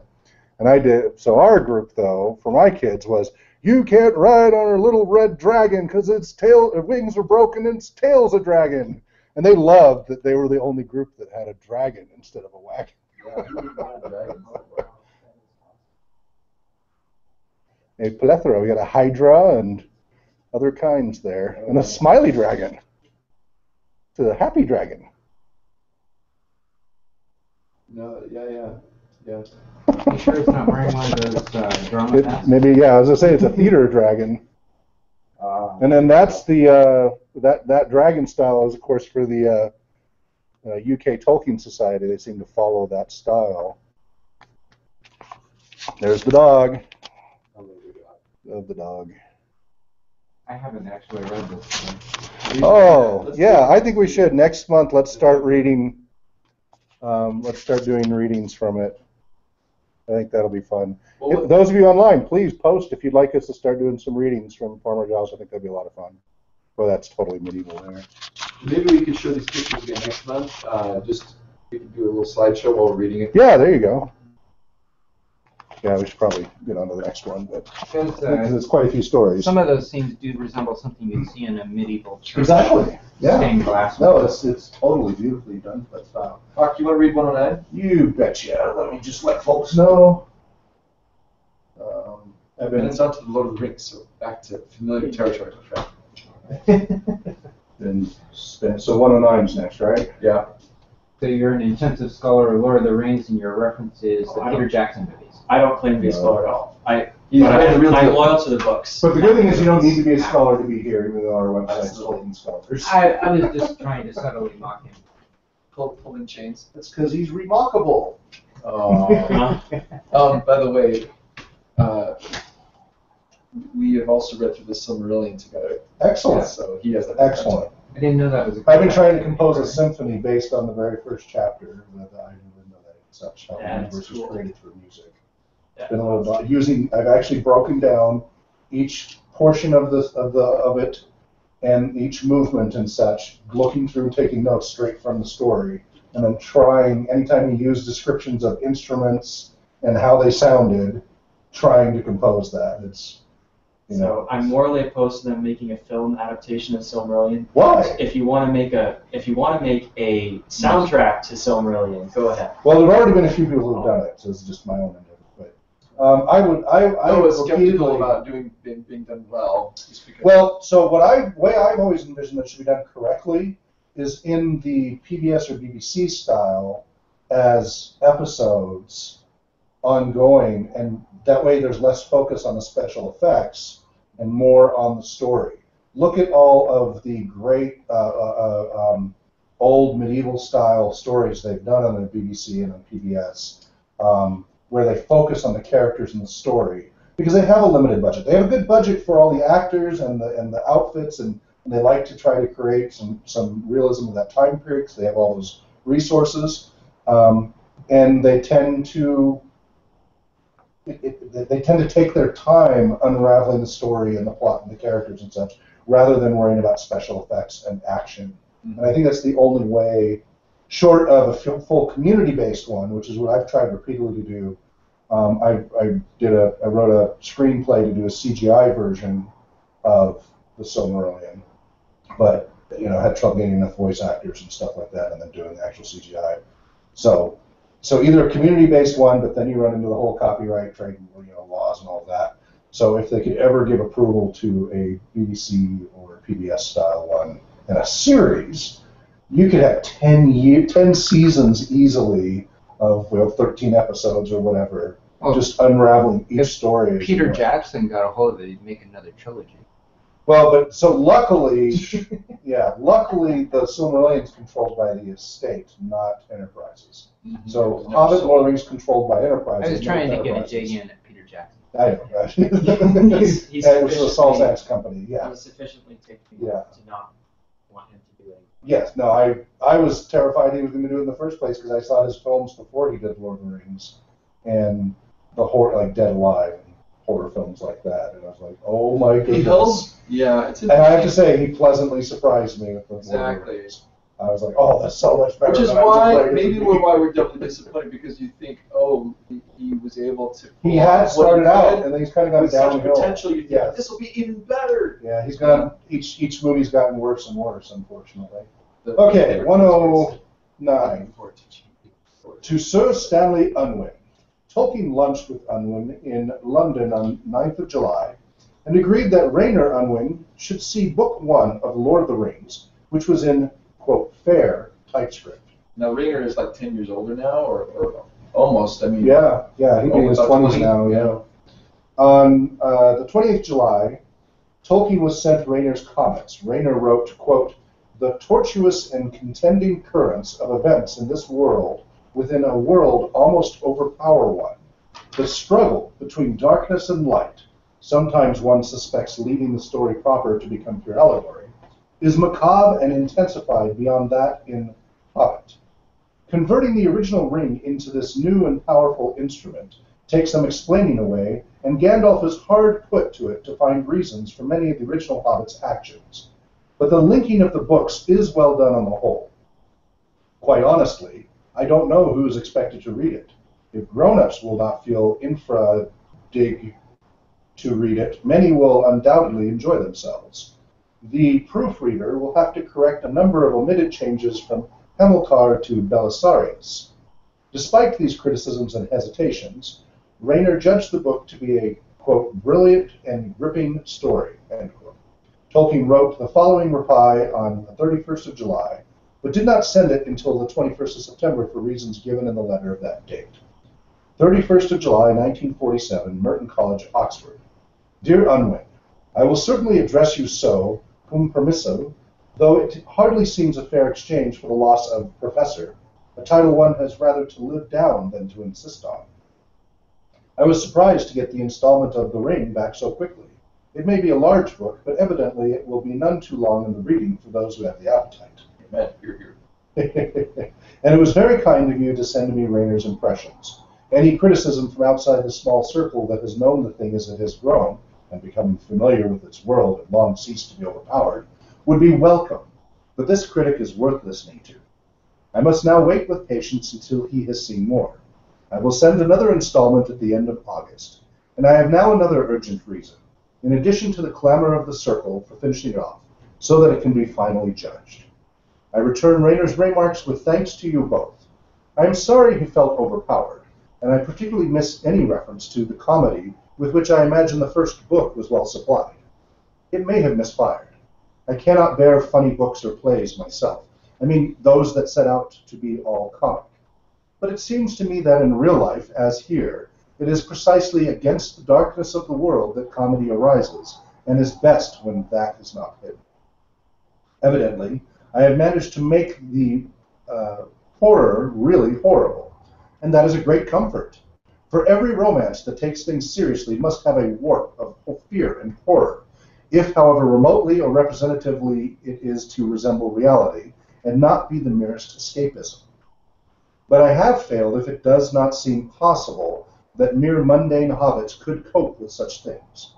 I think that there is no horror conceivable that such creatures cannot surmount, by grace, here appearing in mythological forms, combined with a refusal of their nature and reason at the last pinch to compromise or submit. But in spite of this, do not let Rayner suspect allegory. Here we go. There is a moral, I suppose, in any tale worth telling, but that is not the same thing. Even the struggle between darkness and light, as he calls it, not me, is for me just a particular phase of history, one example of its pattern, perhaps, but not the pattern. And the actors are individuals. They each, of course, contain universals, or they would not live at all, but they never represent them as such. Of course, allegory and story converge, meeting somewhere in truth, so that the only perfectly consistent allegory is a real life, and the only fully intelligible story is an allegory. And one finds, even in imperfect human literature, that the better and more consistent an allegory is, the more easily can it be read just as a story. And the better and more closely woven a story is, the more easily can those so minded find allegory in it. But the two start out from opposite ends. You can make The Ring into an allegory of our own time, if you like, an allegory of the inevitable fate that waits for all attempts to defeat evil power by power. But that is only because all power, magical or mechanical, does always so work. You cannot write a story about an apparently simple magic ring without that bursting in. If you really take the ring seriously and make things happen that would happen if such a thing existed. Did somebody want to take another turn, or want to keep going? No, go on. Rayner has, of course, spotted a weakness, inevitable: the linking. I am glad that he thinks that the linking has on the whole been well done. That is the best that could be hoped. I have done the best I could, since I had to have hobbits whom I love, and must still have a glimpse of Bilbo for old time's sake. But I don't feel worried by the discovery that the ring was more serious than appeared. That is just the way of all easy ways out. Nor is it Bilbo's actions, I think, that need explanation. The weakness is Gollum, and his action in offering the ring as a present. However, Gollum later becomes a prime character, and I do not rely on Gandalf to make his psychology intelligible.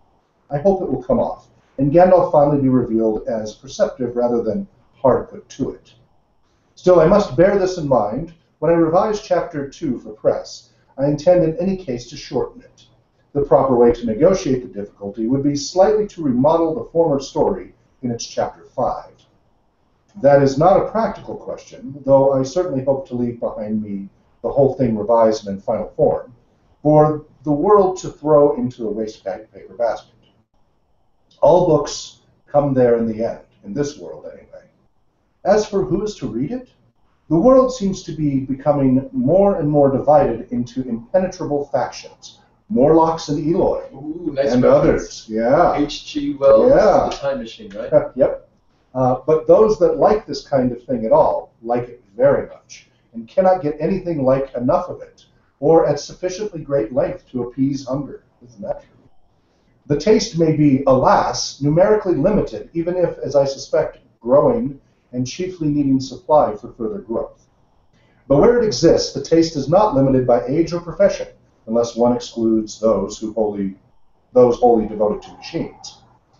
The audience that has so far followed The Ring, chapter by chapter, and has reread it and clamors for more, contains some odd folk of similar literary tastes, such as C.S. Lewis, the late Charles Williams, and my son Christopher. They are probably a very small and unrequiting minority. But it has included others: a solicitor, a doctor professionally interested in cancer, an elderly army officer, an elementary school mistress, an artist, and a farmer, footnote number 2. Which is a fairly wide selection, even if one excludes professional and literary folk, whose own interests would seem to be far removed, such as David Cecil. At any rate, the proofreader, if it ever comes to that, will, I hope, have very little to do. I was bowed under the other work and had no time to look over the chapters I sent in. Belisarius must have been scribbled as a suggestion over the name Hamilcar, footnote number 3, in a few cases. The choice matters little, though the change had a purpose. But at any rate, I hope that most detestable slovenliness of not keeping even a minor character's name firm will not disfigure the final form. Also, it is inevitable that the knowledge of the previous book should be presumed, but there is in existence a foreword or opening chapter, quote, concerning hobbits. That gives the gist of chapter 5, Riddles in the Dark, and retells the information supplied in the first 2 pages or so of the other book, besides explaining many points that fans have inquired about, such as tobacco and references to policemen and the king, page 43, footnote number 4. And the appearance of houses in the picture of Hobbiton. The Hobbit was, after all, not as simple as it seemed, and was torn rather at random out of a world in which it already existed, and which has not been newly devised just to make a sequel. The only liberty, if such it is, has been to make Bilbo's ring the One Ring. All rings had the same source, before ever he put his hand on it in the dark. The horrors were already lurking there, as on page 36 and page 303, footnote number 5. And Elrond saw that they could not be banished by any White Council. Well, I have talked quite long enough about my own follies. The thing is to finish the thing as devised, and then let it be judged. But forgive me. It is written in my life blood, such as that is, thick or thin, and I can no other. I fear it must stand or fall as it substantially is. I would be idle to pretend that I do not greatly desire publication, or it would be idle to pretend that I do not greatly desire publication, since a solitary art is no art, nor that I have not a pleasure in praise. With as little vanity as fallen man can manage, he has not much more share in his writings than in his children of the body, but it is something to have a function. Yet the chief thing is to complete one's work, as far as completion has any real sense. I am deeply grateful for being taken seriously by a busy man who has dealt and deals with many men of greater learning and talent. I wish you and Raynor a good voyage, successful business, and then great days among the mountains, footnote number 6. I long to see the snows and the great heights again. Yours sincerely, J.R.R. Tolkien. Talking about revising The Hobbit, any alteration of any radical kind is, of course, impossible and unnecessary, but there are still quite a number of misprints in it. I have twice, I think, sent in lists of these, and I hope they have been corrected this time. Also, there are minor errors, which the researches of fans have revealed, and some closer attention of my own has discovered. I wish there could be a chance of putting them right. I enclose a list again. Noah, any kind of response to the letter? Anything that you thought of that you want to comment on?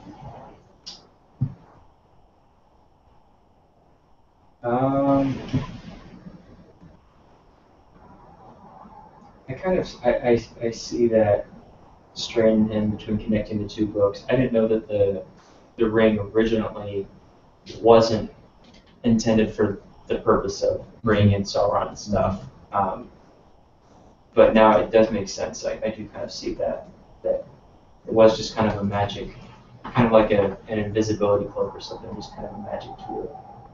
But yeah, I think this just kind of goes with what you were saying, Hawk, about constantly niggling and wishing, even after he has something released and it's pretty well received, like The Hobbit, he still wishes he could go back and niggle with it some more. So I just think it's really fun. And he did, didn't he? I mean, later releases of The Hobbit did have revisions and tweaks to better integrate with The Lord of the Rings after The Lord of the Rings or around when it was released, didn't it?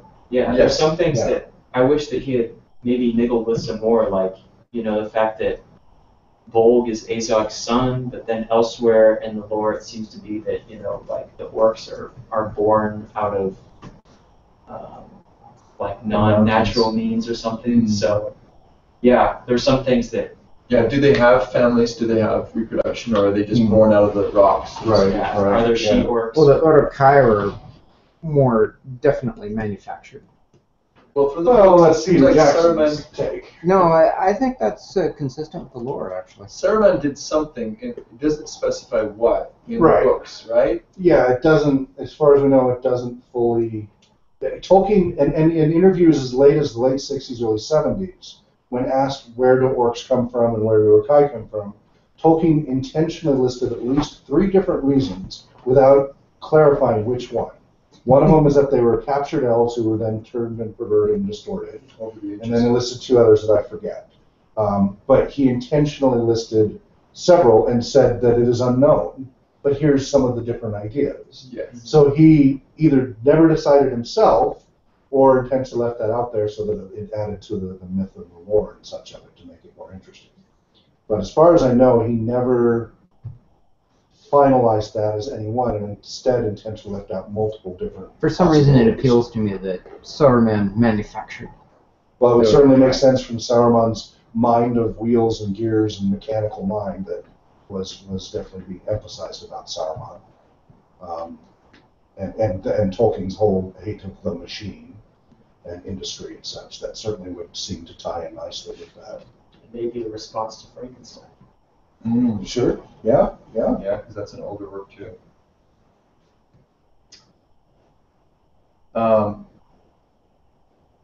Anything you wanted to comment on, Richard? I just did. Okay.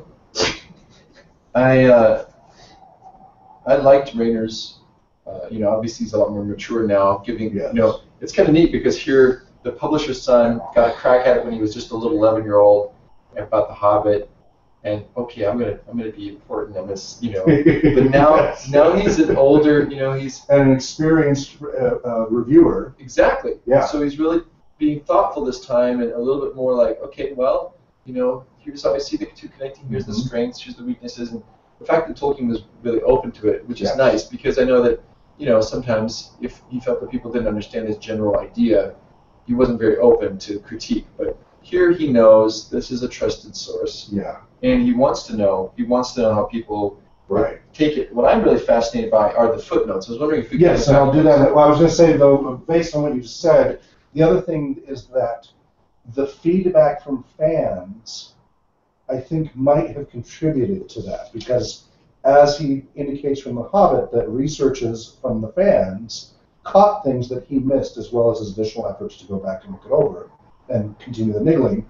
But he maybe now, after that endeavor, is seeing the value of a different set of eyes, catching things that he would like to be caught. Yeah. Rather than, because in his later years, he gets a little annoyed with some of the things that are pointed out that are called inconsistencies, whatever. He's like, oh, let that go. This is the story. Focus on this. And he gets annoyed with some of those things.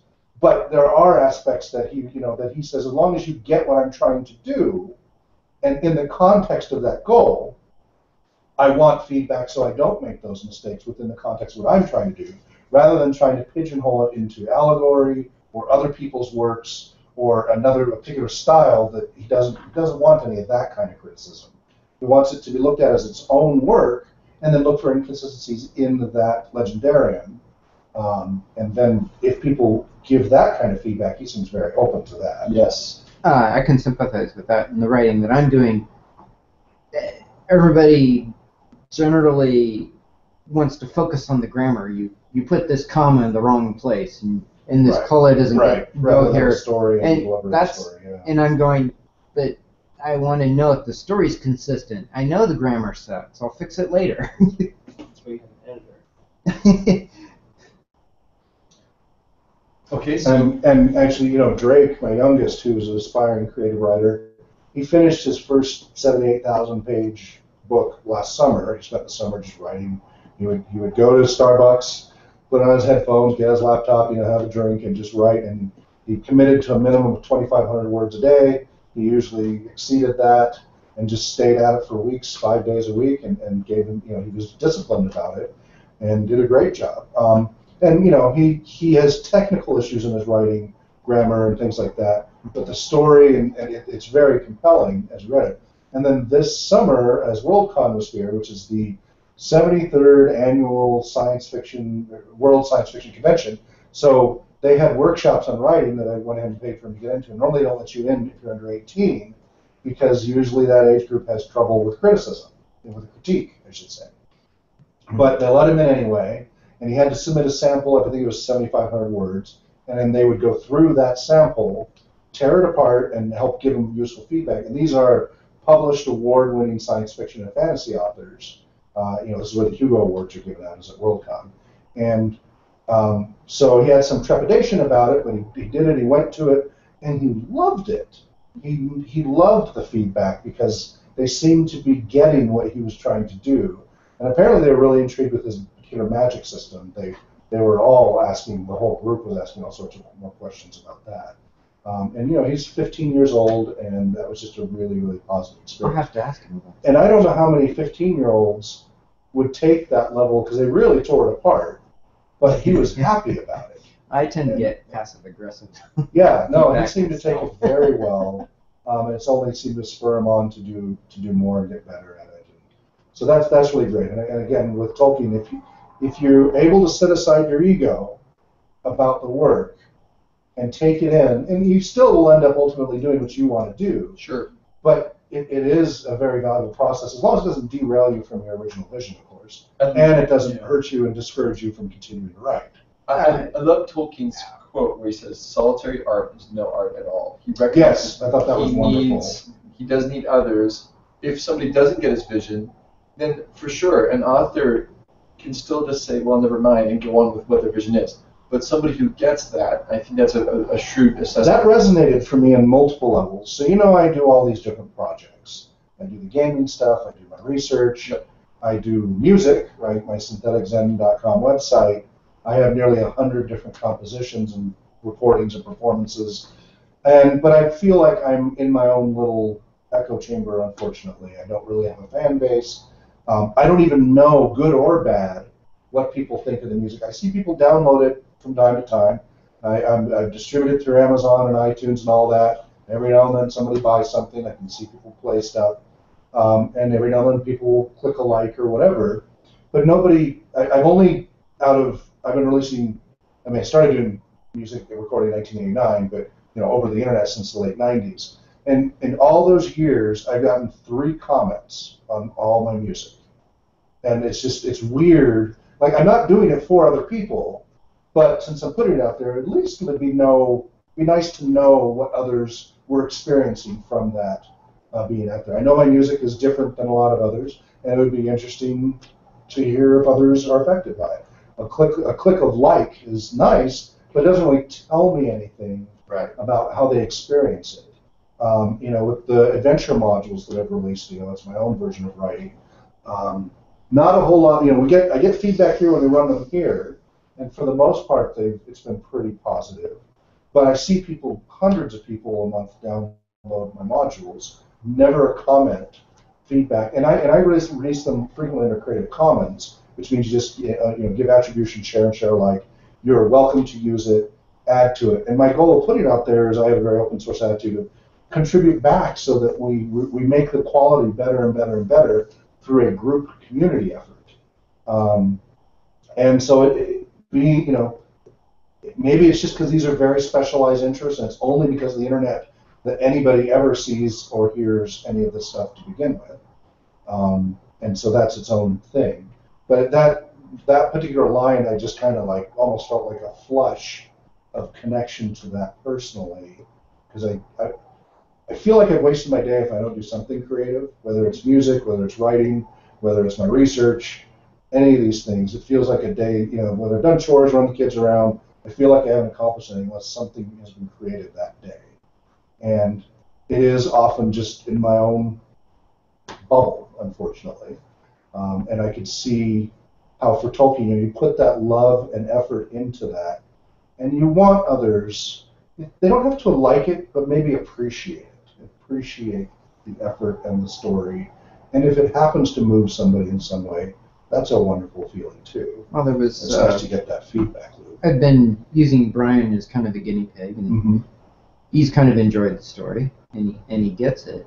And then I showed it to this other guy, and he completely disconnected it, and he can't follow the story at all. It was like it's like Brian has downloaded a program that lets him appreciate what I'm saying, and the other guy never got that down. That's an interesting way of putting it. Well, could we do the footnotes? Because I'm still curious about that, and then we'll probably have to wind things up pretty soon. All right, so the footnotes.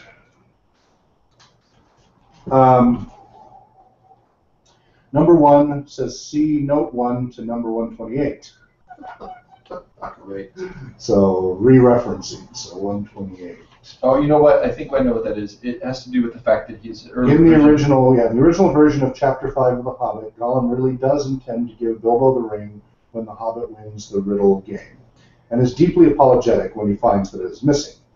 I don't know how many times Gollum begged Bilbo's pardon, he kept on saying. We are sorry. We didn't mean to cheat. We meant to give it our only present, if it won the competition. He even offered to catch Bilbo some nice juicy fish to eat as a consolation. Bilbo, who has the ring in his pocket, persuades Gollum to lead him out of the underground passages, which Gollum does, and the two of them part company in a civil manner. Not so exciting. That's a switch. It's completely different. Gentlemen, so footnote number 2. The first 3 people in this list were probably Owen Barfield, R.E. Havard, and W.H. Lewis.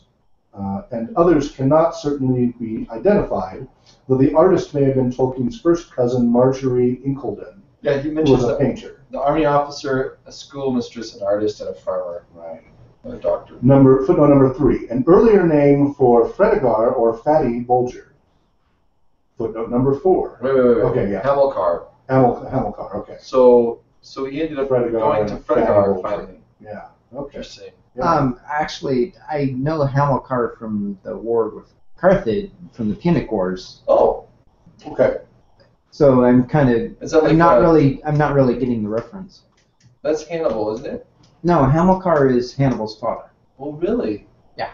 So he must be borrowing as kind of an old-fashioned Hobbit name, but then he decides to not use it. I wonder why. Well, it looks like it transitioned a bit. He went through many, many revisions on those names. Footnote number 4. Quote, policemen never come so far, and the map makers have not reached this country yet. They have seldom even heard of the king round here. End quote. The Hobbit, chapter number 2. This passage was greatly changed in a later revision. Interesting. Footnote number 5. These pages contain references to the necromancer. The horrors were already lurking there, as on page 36 and 33. Golder. Footnote number 6. It's called a necromancer. I mean, Yeah. It's just a little creepy, but Yeah. He's meaning in the sense of a wizard. I know, but it's interesting how Peter Jackson picks up on this. Because what he does is he has the necromancer plunders the graves of the men, 9 men due to die, and shows that their graves have been broken open. Right. Now, almost like they were ring wraiths, perhaps. I'm not sure. Almost as if they were barrow whites that had then been freed and converted into these, The only problem with that is he's taking the gamer definition of necromancer and applying it raising the dead. without looking into the history of what Tolkien was intending. That's right. We talked Although about this, didn't we? Tolkien paralleled sorcery with necromancy. Sorcery was dark magic, Right. as opposed to wizardry, Right. which had a less Well, insidious. the necromancer in gaming terms has become a very narrowly focused thing, and Tolkien's idea that was that the necromancer has more freedom of access to things that he can do than the definition of a necromancer. I think Well, one of his past necro- letters mentioned that. Yeah, but necro being the root for death, and so magic based on or around or involving death. Right, but I mean, going back to Peter Jackson's previous projects, necromancer. Oh, he raises zombies. We're done. Right. Yeah, well, Peter Jackson has a much more literal interpretation of things, and Peter Jackson's horror film background, he's going to do that whenever he can. But that open idea of necromancer, in that this is a man who deals in, or this is a sorcerer, an entity who deals in death. His Right. ways are death, or Right. he seeks power through death, or Right, whatever. control over death, etc. Versus a literal, Actually, from reading the Silmarillion, I think that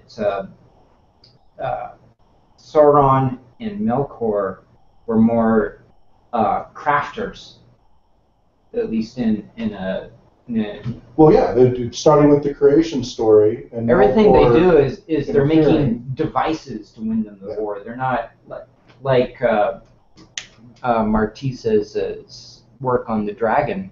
He did a short article on the dragon, and he was talking about how it's not really a creature; it's a device. Mm-hmm. It's an engine of the dragon is an engine of war. And but do keep in mind that Sauron, in his fair form as Anatar, bringer of gifts and such, remember how he perverted Ar-Pharazôn, the Golden, the Lord of the Emperor of Numenor, how he slowly over time manipulated him through whispering and his fear of aging and death, and eventually got them to worship Morgoth. They started creating temples and sacrifices to Morgoth and became basically a death cult, and were obsessed with death. That's it. And the ritual of death, with preserving the bodies and all the treasure and the barrows and all of that, that all really. I guess my point was could that be done. Melkor and Sauron were more of a crafter than a warlord, and everybody's I focusing on the can see warlord. that aspect of it. I wouldn't agree that that's all they were, but I would I'm not definitely saying agree that's all they were. I'm Yeah, just saying that's where yeah. they're focused. I think you guys are Yeah. both saying the the same thing mechanical. in two different ways. Yeah. I see a lot of similarities. No, it's my way of the highway. No. Yeah, no, it's not. It's not actually disagreed. It's just adding layers to it. Yeah. And again, the mechanical aspect, of course, that Tolkien was so important to. So it really shows both ways. It's Yeah. politically engineered and kind of this kind of deception as Anatar, on Numenor, which is very interesting to consider that in connection with the necromancer. Yeah. But then also to have that mechanical side, which is very much brought out. Whereas Saruman too is also just really an unwitting arm, but it's the same road he's going. So. Well, my focus on the crafter comes from for a while when I was playing games, the way that I would get into a game and enjoy it was, well, how do you make stuff in this? And so I was always the character who was sitting back at the base, making stuff for the other player characters. I did it so intensely that it became a running joke in one of the groups I was in. So what was the sixth? Number 6 was the Unwins were traveling to Switzerland. Those are pretty awesome mountains. I've been there. Lucky dog. And it is 3 o'clock. Perfect. Any last minute comments or questions? Bueller? I guess I do have a comment on the nature of the One Ring, where he's mentioning in the letter that the criticism that it's not being used as it was intended to be used. One of the things you can't piece from the text of any of the stories of how Sauron intended the ring to work. Everything that Bill is doing with it is a unintended side effect. Right. And how Sauron was expecting this to work and work and give him power, you just can't pick that out from the text, because from the Hobbit's perspective, he didn't know. Right. I mean, it wasn't intended to give Gollum long life. Right, that's just a side effect. Right. And Constant possession.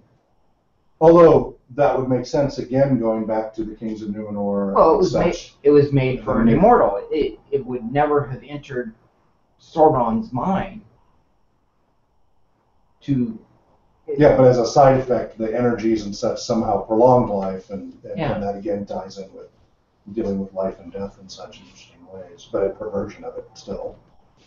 I guess my point is, it's not a design. It's a flaw.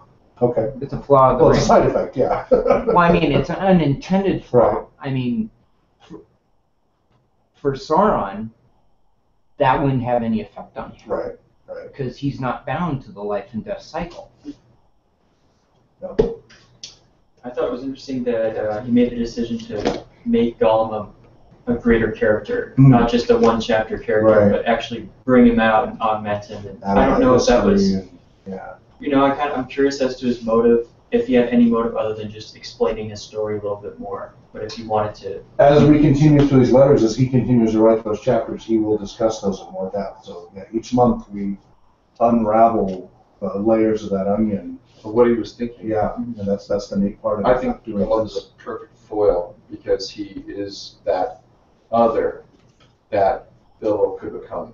Right. Even having a similar ethnic. Luke going to the dark side. Right, because this is a I kind mean, of he's bright and shiny, made out of aluminum. a proto Hobbit. You know that he was from the Right. same perhaps group of people. Yep. So interesting. Actually, Gollum is the oldest thing in Middle Earth. Nothing else in that mythos has that lifespan. I think you mean as it's unnaturally prolonged. What about the Ents? And what did you? I just missed that. What did you He say? might have me there. I think if you look at the main races, you're right in that the ring prolongs Gollum's life, so that he does live when you realize 500 thousands of years or whatever. But I thought it was only 2000. 500. Wasn't Was it it? 2000? I thought it was like 500, 600 years. that was well, in any case, a lifetime of even 1,000 years would be quite long. But I'd say in comparison with men and 589 years old. with men and hobbits. But if you talk about dwarves, you're in hundreds of years. You talk elves, you're talking thousands of years. You're talking Ents. Yeah. And Yeah. Fangorn said I was the first. Right. Yeah. And Tom Bombadil, but of course he's a. Well, who knows about Tom, right? I think Tom Bombadil is the same order of spirit as Sauron. Yeah. Maiar and such. Yeah. Yeah. Potentially. Secretary. Yes. Go ahead. No, I've just got a last comment. Fellowship before we wrap up. Please. So, just Secretary's note here. So, looking at the next letters, I suggest we read letter 110, 11, 12, and 13. 13 is a really long one. So then, if we do 4, it'll probably work. Or Yeah. maybe just read 1 or 2 letters and Oh. Farmer Giles. You're right. Okay, so let's do that then. And do we want to do letters first or Giles first? Giles, so Okay. we make sure we do it. All right. Okay, so we'll do Giles, and then if we have time, 110 and 111. And the second Saturday of November is the 14th. Okay. My niece is coming out from Seattle, but I could make time as long as everybody else is planning on making that. I'm If fine you with know of something that's going to be a problem, we can bump it back a week, but then that would be the 21st, which that. is Not fun the for me. Saturday before Thanksgiving, so I'm not sure what your plans are. I'm good to go. I'll be here. All right, so we'll mark it down then for November 14. Great. Yep. All right. Well, thank you everyone who could make it to the meeting. And some people are watching passively, even though they're not interacting. Can't see your head quite, so you'll have to. Well, when I do that. There's a little bit of lag there. It hasn't happened yet. It did. No, he Oh, did. okay. When you All were right. looking. Yeah, okay.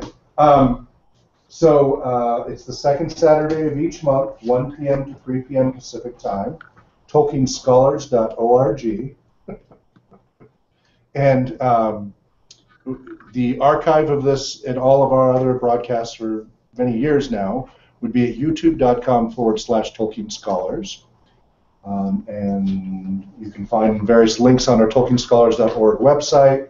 And also the notes from this meeting we will post up there. I apologize for my delays, but they get there sooner or later. Often sooner rather than later, but it varies. And we'll see you all next month. And wherever you may be well. Namaste.